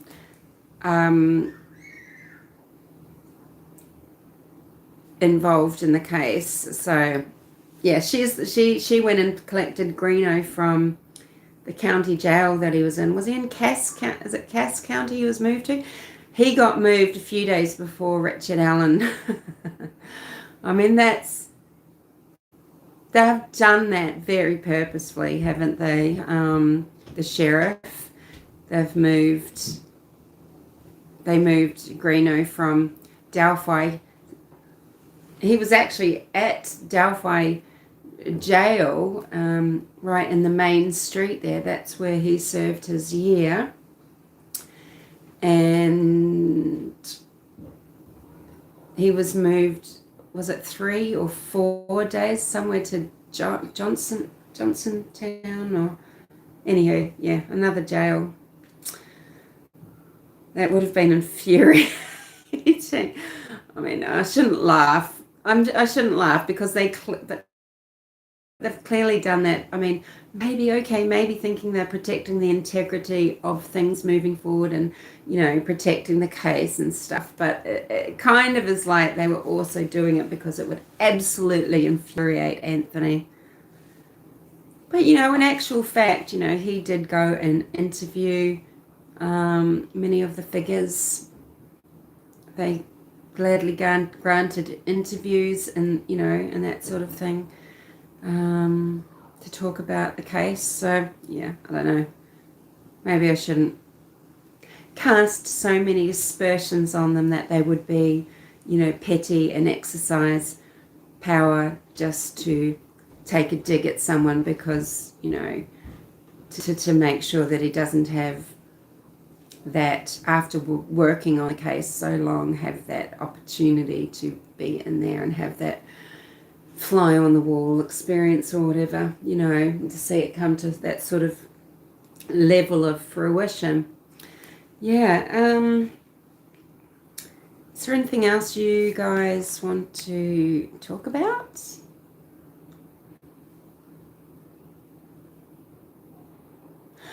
Yeah, I was going to say one other thing. Look, you know, each to their own, and they really might be right, but with regards to Abby and Libby's murders and the whole situation, you know, that people probably rightly, you know, complex. The Stephenson one is complex. Delphi is complex. Carter and his freaking tentacles, okay? I mean, my word. But, you know, this really allows people to grip onto various ideas. And one of them is that, you know, what happened to Abby and Libby goes beyond, maybe even if they were catfished somehow or stalked somehow by Richard Allen or whomever, that it goes really so deeply beyond that there were definitely other people involved, and the idea was to get them from the crime scene itself, what became the actual end crime scene, but up through the cemetery to abduct them either into a vehicle there or into even, I mean, you know, to get all the way to the CPS. I mean, it does bring to mind Keegan Kline and comments about the red Jeep. I'm waiting for my father. You know, so was the plan to use a different vehicle other than Richard Allen's? He would have his safely away to return to, you know, to abduct these two girls to a secondary site, you know, for whatever purpose and plan that they had, and did something go awry? So if we think about this as a plan, so if you're thinking about abducting two girls, to me, this is just wholly nonsensical. It's batshit. I think I probably did say this, but can you just imagine? Okay, so, I mean, the complexity of it. We'll get them to the bridge. You'll come in. We'll get them across the bridge, because they didn't know the girls would cross the bridge, unless, of course, they'd seen Libby there on other occasions crossing the bridge, right? But, you know, we'll get them across the bridge. We'll take them from there down, across the creek. Nothing can go wrong. We'll have perfect control. This isn't going to go wrong at any time. They're not going to decide to they'd rather jump off the bridge instead of be abducted. They're not going to decide to try and push you off the bridge rather than just go meekly. They might scream. They might be able to use their phone. They might have other friends that they're going to meet and come up and discover this all happening. Who knows? The Webbers might, you know, of course, this web becomes that, well, they knew the timing of everything. People are in on it. Everyone else is there. They are, you know, they're actually playing a part. They're not just visitors to the park. They're part of the crime. And, you know, remember I did make that McCain sandwich video. That was yonks ago, right? Just to think about things. So then, yep, and then we'll get them down and march them all the way up to the cemetery and into a car. That is probably the easiest, most foolproof way of abducting two girls into a car. Does it sound like it is? I don't think so. It sounds like something could go wrong every second, and maybe it did, and maybe that's why they were killed where they were. But no.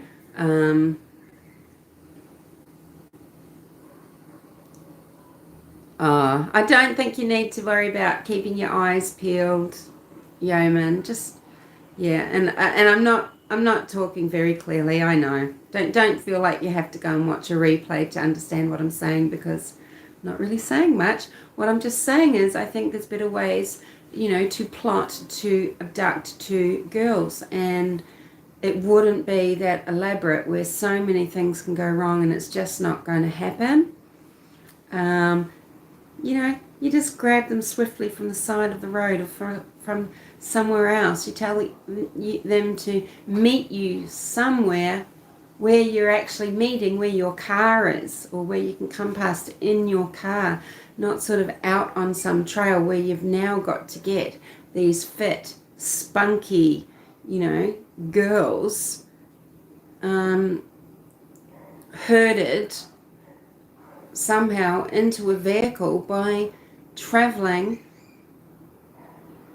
over a mile when you're taking the distance of the bridge in broad daylight at a popular spot on a day when people aren't going to be at school. I mean, doesn't it more reek of a crime of opportunity? And it's probably, and it seems complicated because Libby, like millions of children who are too young for such things, are on apps like Snapchat, thinking that they're older and smarter than they are, safer than they are, more in control than they are. If it was another child and not Libby, maybe another friend of Abby's or something, and they were there and they were abducted and they were killed, I can tell you that there will be a very high percent possibility that that child was also being catfished by somebody. It may not have been the creepy Kleins as Anthony Shots. It could have been Anthony Shots. I think we fucking know this if we allow ourselves to go there. It's like you are isolating Libby for this thing when we already have proofs of other people in her circle that were talking to Anthony Shots. So many of those girls, and it doesn't mean, I understand about Keegan Klein and this. We don't have the facts, okay? We don't have the facts about, I was supposed to meet her. Who knows? He's a big fat fucking liar. Or who knows if he's even thinking of the right girl? Who knows?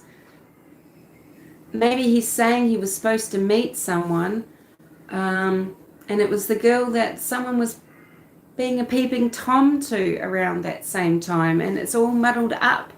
We don't know. We can't trust the information that we have, especially anything not given from Keegan Klein or his dropkick father who isn't giving any information or anything. There are so many assumptions. If it has to become so complicated that it literally could not work, or it just makes absolute no rational sense, why cling to it? Yes, I understand groups operate, networks operate. People are abducted, people are trafficked, people are abducted and then discarded, such as Elizabeth and Lyric from Eric Evansdale. But is that truly what makes sense was happening here with Libby and Abby? Really? So the plan is, get them to want to meet Anthony Shots. Get them to meet at the bridge. Did they go to the, we're going to get them to cross this bridge. They're not going to freak out and just scream and try to run away. That they'll do this.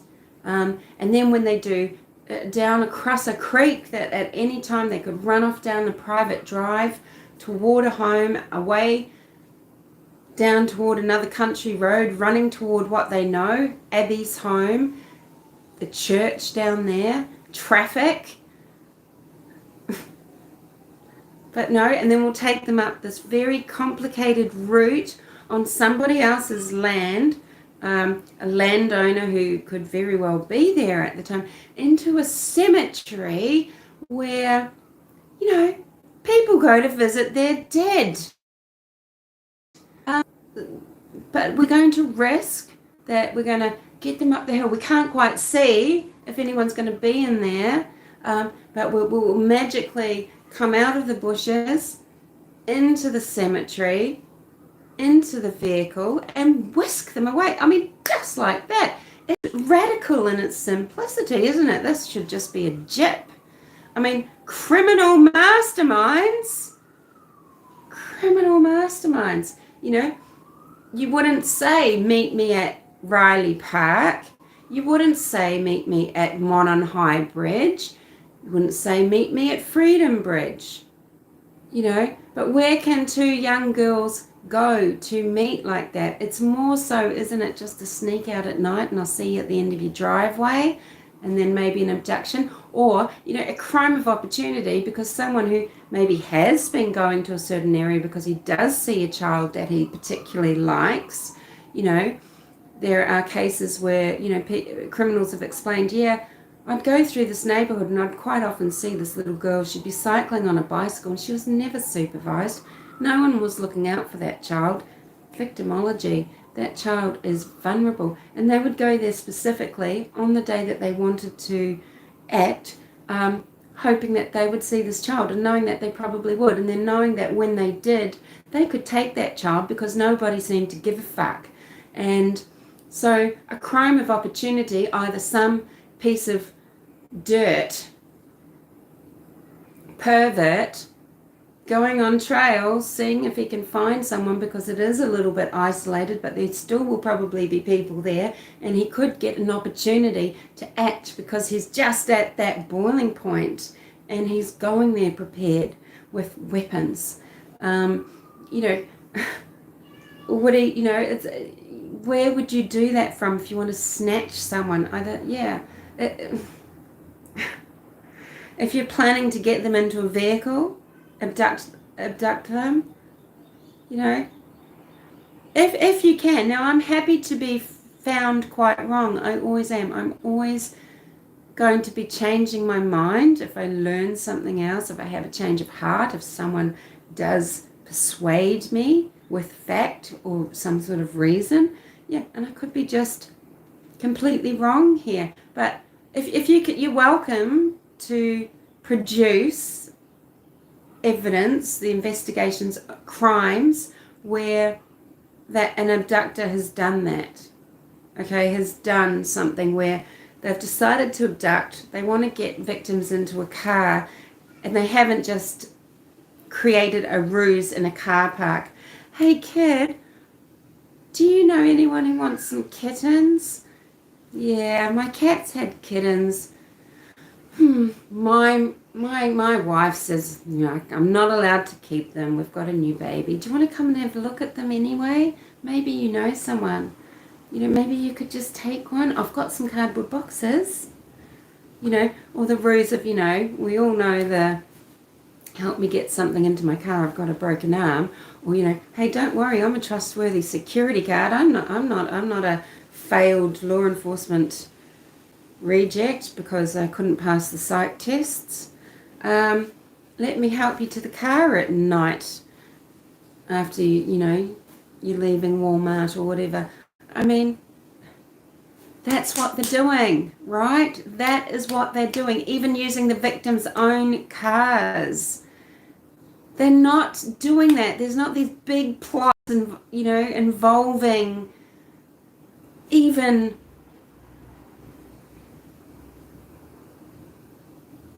service, people in service to their community officially. And these low lives and all the levels of structure, Curtis Fouts and everything. Yeah, were they going to be, do you think, is this the plan that Curtis Fouts was going to come up with if he thinks, you know, his little, you know, he wants a little bit of sleazy action with some teenagers? Because he's not known enough that he could be identified by two 14-year-old girls if he did, you know what I mean? Like, fuck's sake. We've still got people to this day, and they all know who they are, you know, talking about the scene under the bridge, the filmographer, talking that actually Libby and Abby, they know for a fact that they were, when they left in those woods, the way they were, that Carter says, no, they're not experiencing that now, saying that they were left touching each other, they're insinuating things. Okay, no, they weren't. They were apart, and we know this. Okay, that's one thing we do know. But no, they're so lewd, and that they are not admitting that their minds are fucking garbage, right?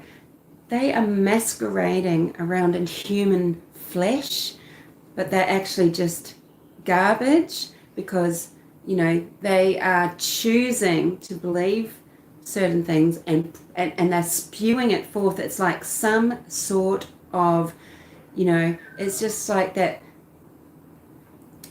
wanting to provide some sort of outreach, but instead it's to propagate putridness, to destroy, to decay, to degrade the people that they are trying to affect and manipulate, and the memories of two innocent victims.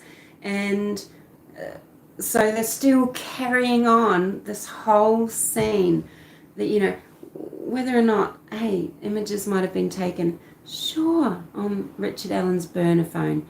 Video might have been taken, sure, on Richard Allen's burner phone. And hey, and maybe that shows evidence that someone actually met him there. It might seem more likely that someone met there and they, maybe then they were going to be opportunistic. Maybe that the person that, try and get them away further. But it just seems very doubtful. It doesn't seem to make any sort of sense. And, so they're seeing the filmographers, they're seeing producers, directors, they can see under the bridge what is happening to the girls, and they describe it in great detail. And it's like, I've talked about this before, okay? So there's genes, and that is information being passed on. And then there are the memes, and that is information being passed on and through populations. And that's what's happened. It's a way that ideas spread through populations. And that's what's happening. And it's like a scourge. It's like a disease, and it's got into some people's brains, and they just can't let it go. And the set of those people that believe the most unholiest of things and the worst of the things and the most outrageous of things are acting as if they want justice, and that this is so terrible and they can't, that people should be punished, and they're trying to kid them, that the people they're coming across is that they want to be so good, they're so caring, they are so amazing. They are fucking sick, right? Because they're getting to experiencing these things by talking about it and thinking about it, and they are getting to communicate with their deepest innerest desires, and they're getting to fulfill things, something within them that they secretly desire and enjoy. And you get that with a lot of, there's a kind of thing in religiosity where people, that really are so against, they come down on things about sex or homosexuality and everything like that. And often it's because they're absolutely obsessed with things themselves, and they want an outlet. They need a way to legitimately talk about it. And so,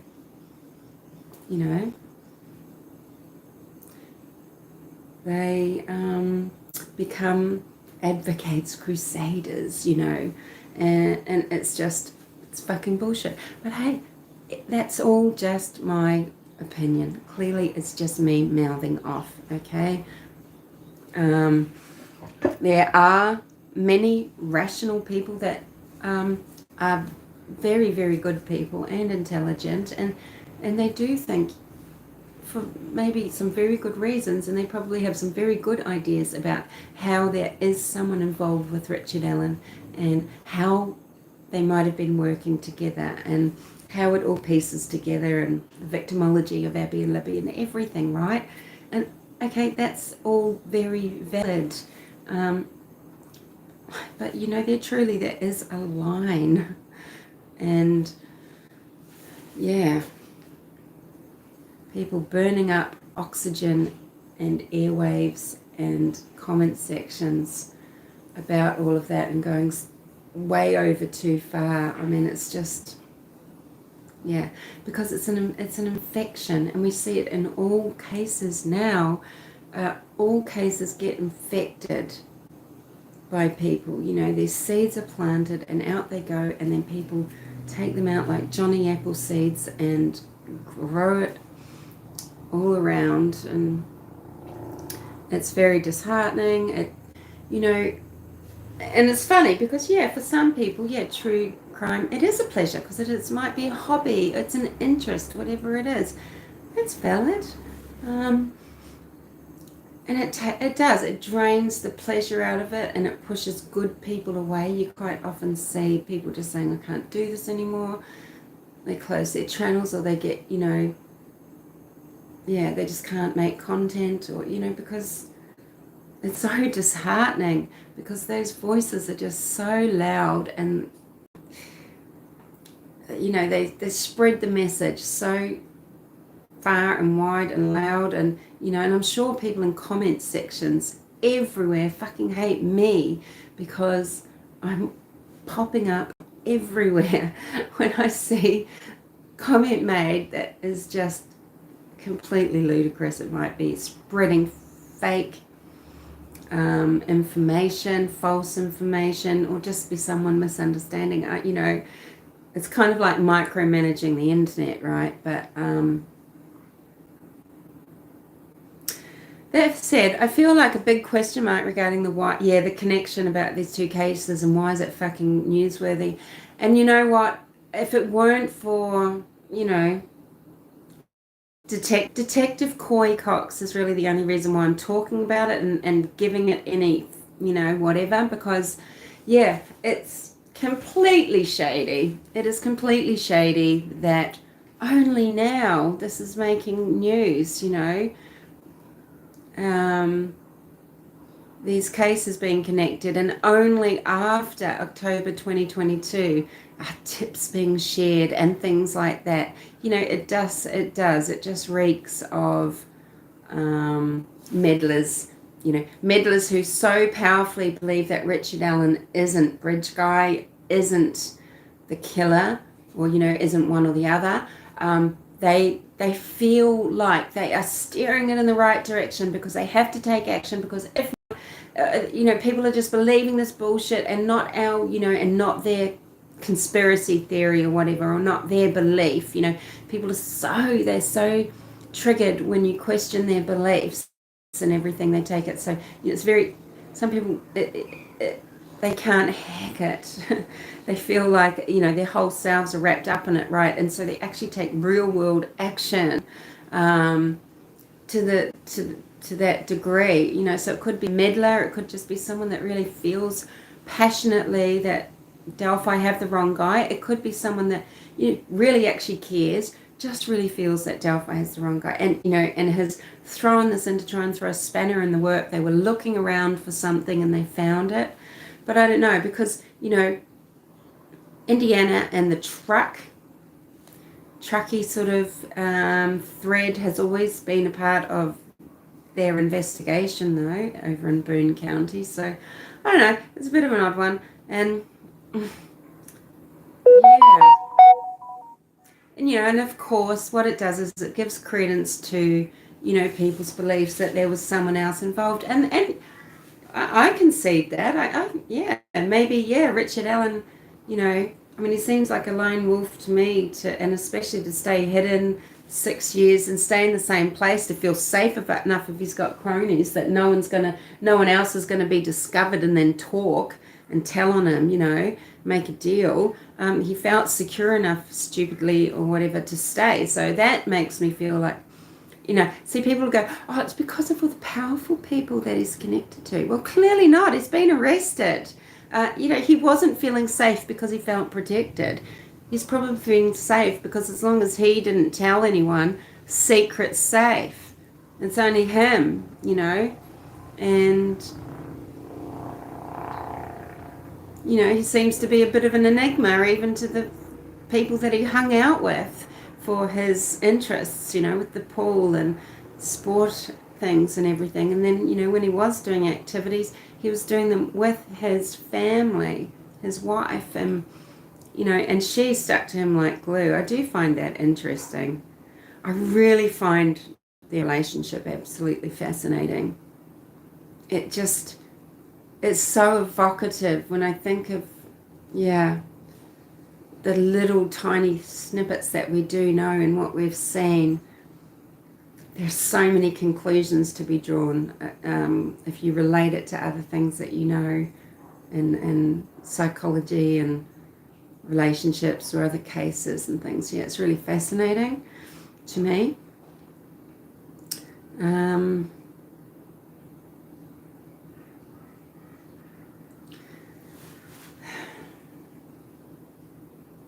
Yeah, but so, you know, it is interesting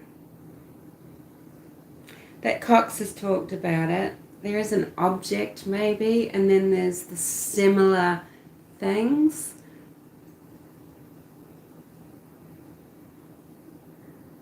And I don't know what those things are. People say, oh, there were symbols on trees. It's like, well, what did law enforcement do? Go and chainsaw them out of the trees?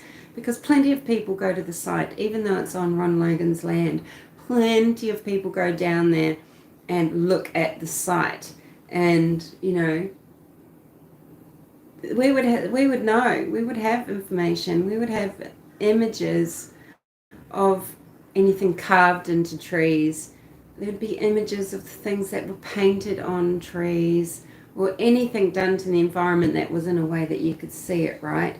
And, you know, the police did a very good job. They made the scene pristine so that people could go, and it wasn't like poor Debbie Collier's scene where, you know, they left behind so much rubbish, tarps, and also something that she bought at the dollar store that made them then think, well, this might be homicide. And then they went back and they had another proper look and found the source of flame that could start a fire, and that she bought at the dollar store.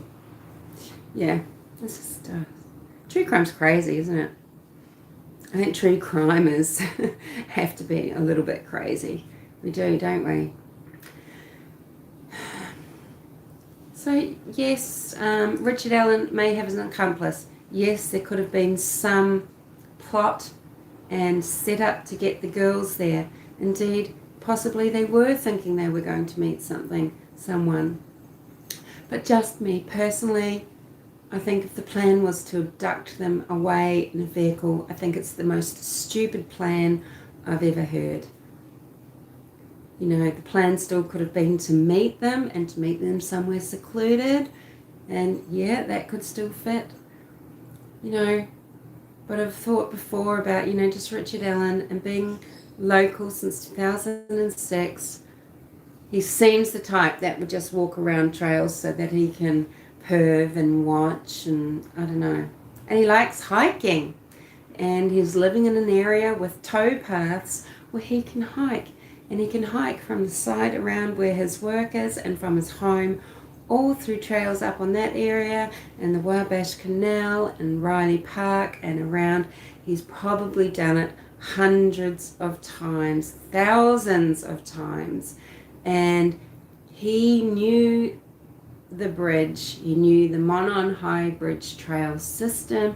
He knew the area. He knew that for an opportunistic crime, he could go there. And we don't know how many times amongst those visits that he took on those trails, Richard Allen went there packing a gun, packing a knife, and maybe just chickened out or just didn't have the opportunity. That's something that could be, you know, discovered still or learned. And to me, that seems entirely plausible. Just entirely plausible. Yeah. Yeah. And it's entirely plausible that maybe there is a group that were watching Libby, or, and may have wanted to concoct a situation, but I don't think this was it. We don't know if that's kind of true, or what the time frame of supposedly going to meet someone and they didn't turn up, a la Kegan Klein. We don't know. That could be about someone entirely different, even an entirely different girl. I mean, yes, we know all the weird stuff that, Kelsey texted the Anthony Shots account. There's rumors about deleting this and deleting that. There's the query about the phone being reset. Who knows? And who knows what the family know about that now, and know in private, and that law enforcement know that they just don't want to tell, because they don't want the public having that actual knowledge about Libby, that maybe Libby went to Auntie Tara and asked her, confessing, I've done something really stupid. Can you help me fix it? And did Tara say, we need to reset this phone? Because I would guarantee you Libby and Abby have sent sexualized pictures, and maybe from a young age. I know factually about young girls, they're 10, 11, 12, and they are inviting relationships, contact. They crave it, they want it, and they're doing it through Snapchat and Yubo and on YouTube, and they're using apps, and they have free reign. They have phones that the bill is paid for by their parents, and they are filming things in secret, and they are telling secrets, and it is extremely disturbing. They are extremely lost, extremely vulnerable, and it doesn't matter whether you think that they're coming from a close family or not. They're vulnerable for a reason. Libby was from a broken home. She was from a home that I don't think was giving her actually the guidance and attention. Look how disconnected Becky Patty was. Oh, it'll be all right, because if the other mothers are letting her do it, she's just, I feel like there's not a lot of involvement. Great. Oh, she does her sport. She does this. She does that. But she's more concerned about, oh, God, what are Tara and Derek doing? They were handfuls still as adults, giving a lot of grief, and Becky was still very involved in their lives, and that household was chaotic, and they had not a fucking clue, right? Rightly or wrongly, or and that is the story of many teenage girls in Carroll County, and it could have been any one of them if this was catfishing and plotted, but perhaps the family, they don't want you sitting there thinking about Libby and these sexualized photos, and thinking about her as someone in the position of, she was, oh gosh, so that they're judged, and so that Libby in her death is judged, and that they're judged as a family because they did lose control, so maybe, they did want, maybe Tara did help Libby wipe the phone for those reasons, and maybe the family know about it and they just don't want you to fucking know, because what business is it? Rant over. Anything else anyone wants to speak about? We know that Laurie and Chad have their, look, it's just a fucking joke, isn't it? What's been going on since 2019. Does Laurie think that if she clings desperately to Chad and keeps in that manner pledging her allegiance, so to speak, does she really think she's going to stop him from rolling? Does she not realize he's already done it? He's doing it. She should turn on him. She's got the best case to turn on him. Him is the imposer of these ideas of light and dark. Her is the acceptor of this shared psychosis, this folie à deux, if that is indeed what it's about. Now, sure, I've spoken that she is truly Machiavellian because she exhibits the traits of narcissism, psychopathy, and she's very Machiavellian, and she was trained to be so, trained to be that type of sociopath by her father, okay? So, she's kind of like the right little vessel that was perfect for, Chad's sickness to be poured into and fill her up, right? But she was already very disturbed, very nasty, vindictive, selfish, grabby person who was, who was very dirty on the inside, evil on the inside, but that whole image on the outside that, seeking to grow spiritually, seeking to be better, saying she's the best mum, demanding that she get praise from her daughter as the best mother, just like Harley Harden wouldn't be able to, consider not praising Letitia on Mother's Day because, she knows all hell's going to rain loose, right? The daughters of narcissists suffer that way. And she would maybe have more of the chance if she was the one that came out, told the truth. I mean, her children are dead, but her children are on Chad Daybell's property, or were,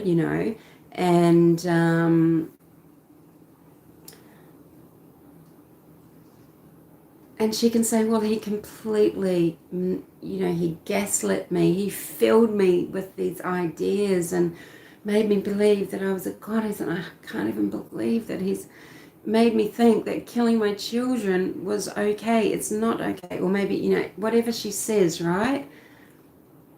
So I don't know.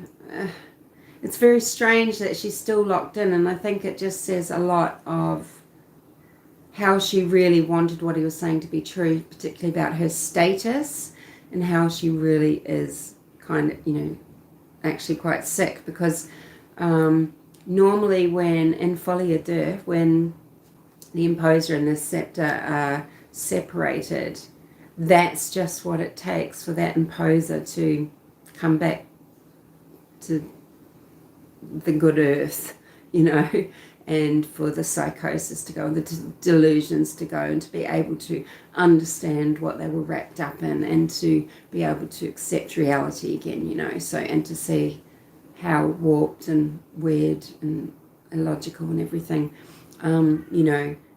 that belief system that they shared actually was. But, it doesn't seem to have happened to Laurie, and, you don't know what's strategic and what's just because she's just silly or just not willing to take that punt, or if something just really snapped and she's just unable for some reason to let things go, because it's not like she's in any environment, I guess, to let something go, and it would be very dangerous, very unsafe, and she's very vulnerable, and psychosis is where we go to protect ourselves from a dangerous reality, even if the psychosis is something that involves something quite dangerous, where we feel like we're in danger. But, wouldn't Laurie Cox feel safer in prison, thinking that she's a translated being, or that, she's protected, she's a goddess, she is the gatherer, she's special? It might be quite comforting to her to hold on to that, because otherwise she'd just be absolutely terrified. So there is that possibility. And you know, it's funny, isn't it? Because there's this attorney that's popped up. His name's someone Mick Coy. There's Coy Cox. So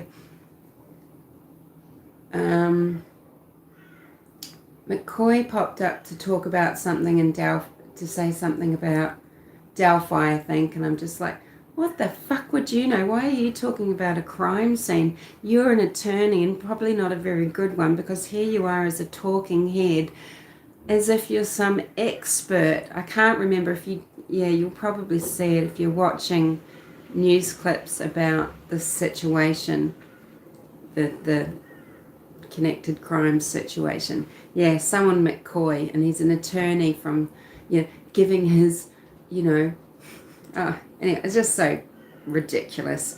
And then there's Coy Cox, the investigator for Bill and Peggy's case. And then, of course, yeah, there's Cox, Laurie Cox, and the Cox Velo, you know, Cox Daybell case. And, you know, I notice things like that, and I'll tell you, that's the kind of thing that when you're vulnerable and when you're vulnerable to psychosis, that's the kind of thing that is fucking going to trigger, okay? You will go, and that's what makes you think, wow, yeah, this is all a huge plot. It's all a big conspiracy. It's all connected. It's all, you know, that people are so in control, and there's all messages for you, and it's right there hiding in front of everybody. And yeah, that's the kind of, yeah, thing that would spark something that it's literally as simple as that. But yes, I don't know. So I wonder if Laurie's, yeah, if there's something to do with that, because, you know, psychosis is just needing to, it's a way we protect ourselves from the truth of what's actually going on, what we're really living with, what's really frightening us, what's really putting us in danger. Yeah. Anywho, I'm very croaky. I've still got a headache. I'm really rambling. So thank you, everybody who's popped in. And thank you for people who've really stuck this out. It's been nearly 3 hours. It's been 2 3/4 hours, so thank you. But yeah, I just wanted to talk through what I knew about the Stephenson the case, talk about it in relation to Delphi. I feel, look, I'm not saying there's not a possibility that they are connected, but I feel like they're not. Crime Curious's coma is over just as I'm signing off. I've got to write to you, Crime Curious, an email, because you mentioned in another live just maybe an opportunity just to brainstorm over something. I'm not quite sure. Replay crew. Oh, thank you. I mean, honestly, just get it up to 2.0 and just skip. But I was just saying what I thought about, you know, the situation in Delphi and the scenario about a kidnap plot, and how it just seemed like, well, that was a really awkward way to plan it.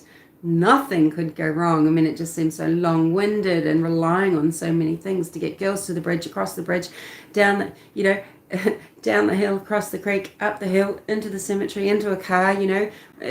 Even if it was to abduct them and march them out, wouldn't you go to Hoosier Highway?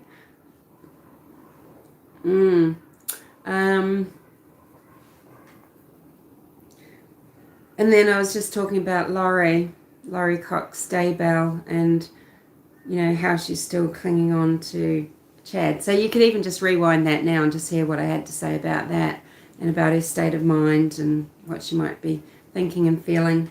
Yeah. Right, so thank you, and I'll just jump off now. I'll speak to you later. I don't know. I know I don't make videos anymore. I don't often come live, but I'm still going to try to make the effort, even though I just feel like the overlords of YouTube land and everything. I mean, there's a gaggle of fluorescent-haired 23-year-old gender studies majors deciding what people like myself can say and do on the tubes. And sure, okay, so it is a platform that is here to be used, and there's terms of service. There's nothing constitutional about it, but we need to realise that that's who's allowed to grow. They're either gatekeepers or whatever, or it's just wokeism or whatever, or bland, towing some sort of line that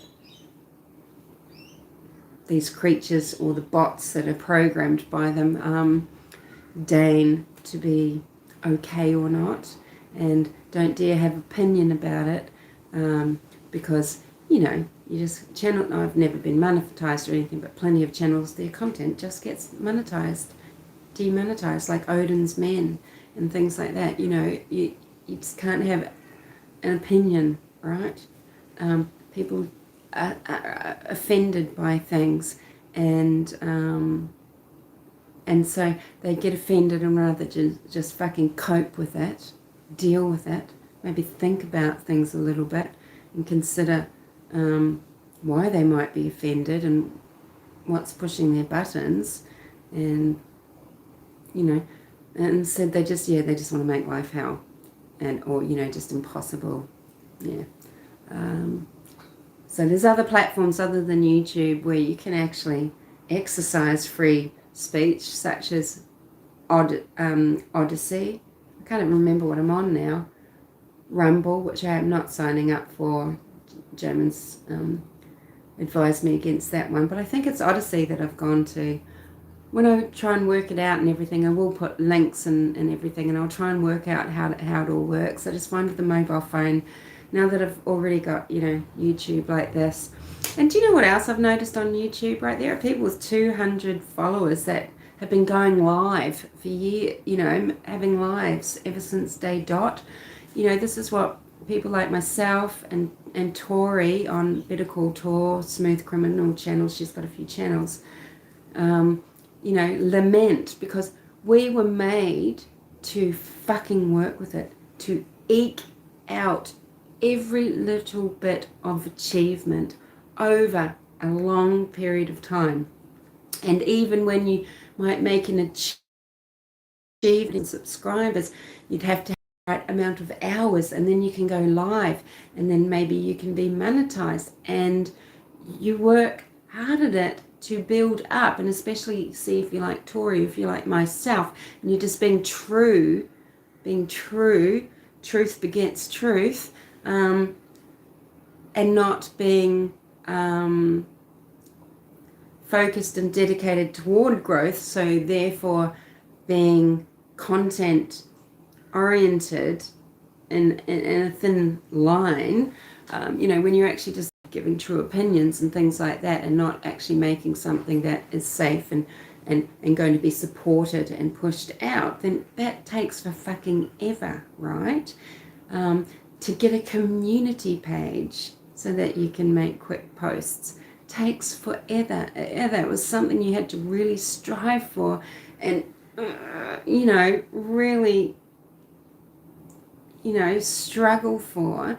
And then it was 500 for a community page, and now it's 50 if you can go live. Yeah, and that maybe is the sacrifice, Joman, right there.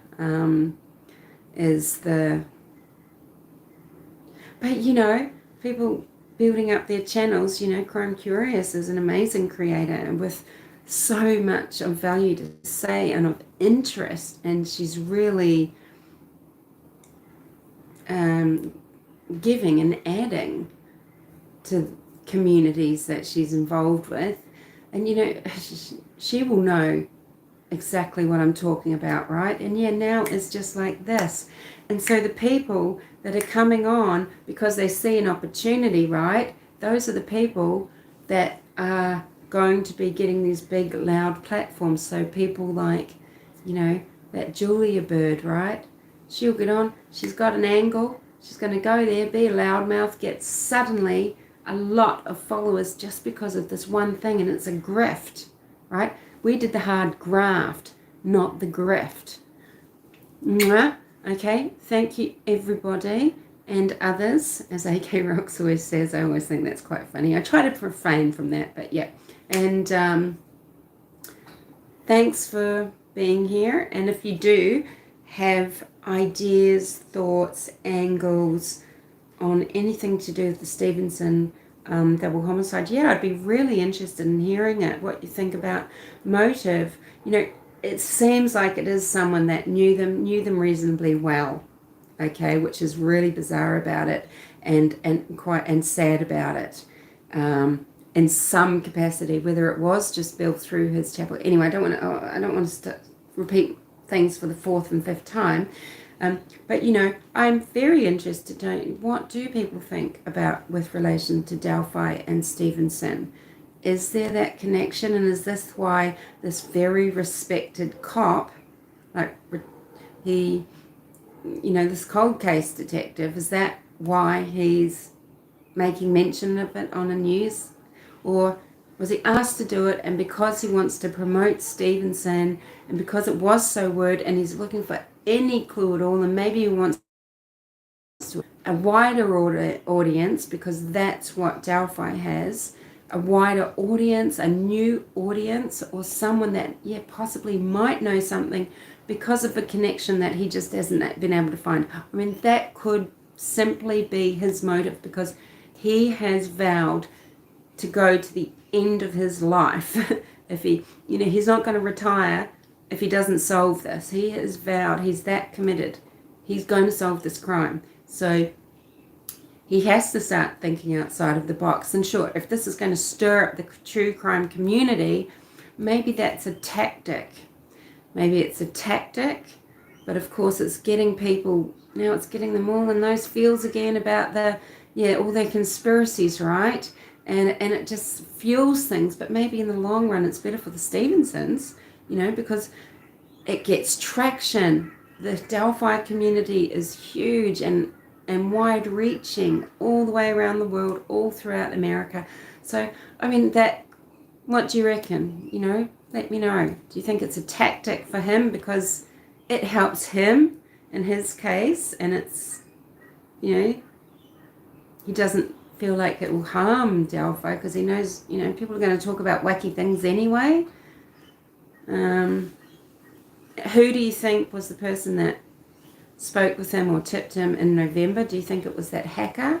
Do you think it was someone that is quite outspoken that Richard Allen isn't involved? You know, the Ron Logan crowd? Because, yeah, guys, you know who you are. And, yep, that is something that you would do. And I know one particular person,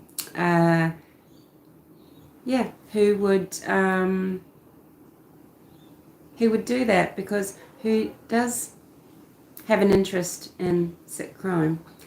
Yeah, it's quite the interest, you know, like an interest in really, really sick crime and in investigative tactics, mainly of the ones that are often discredited, but that's all right. And that strikes me as a person from the Delphi community who has strong opinions about what they think happened, who's involved, and queries Allen. So I can think of people, so there's probably lots of people that would do it. And anyway, bye.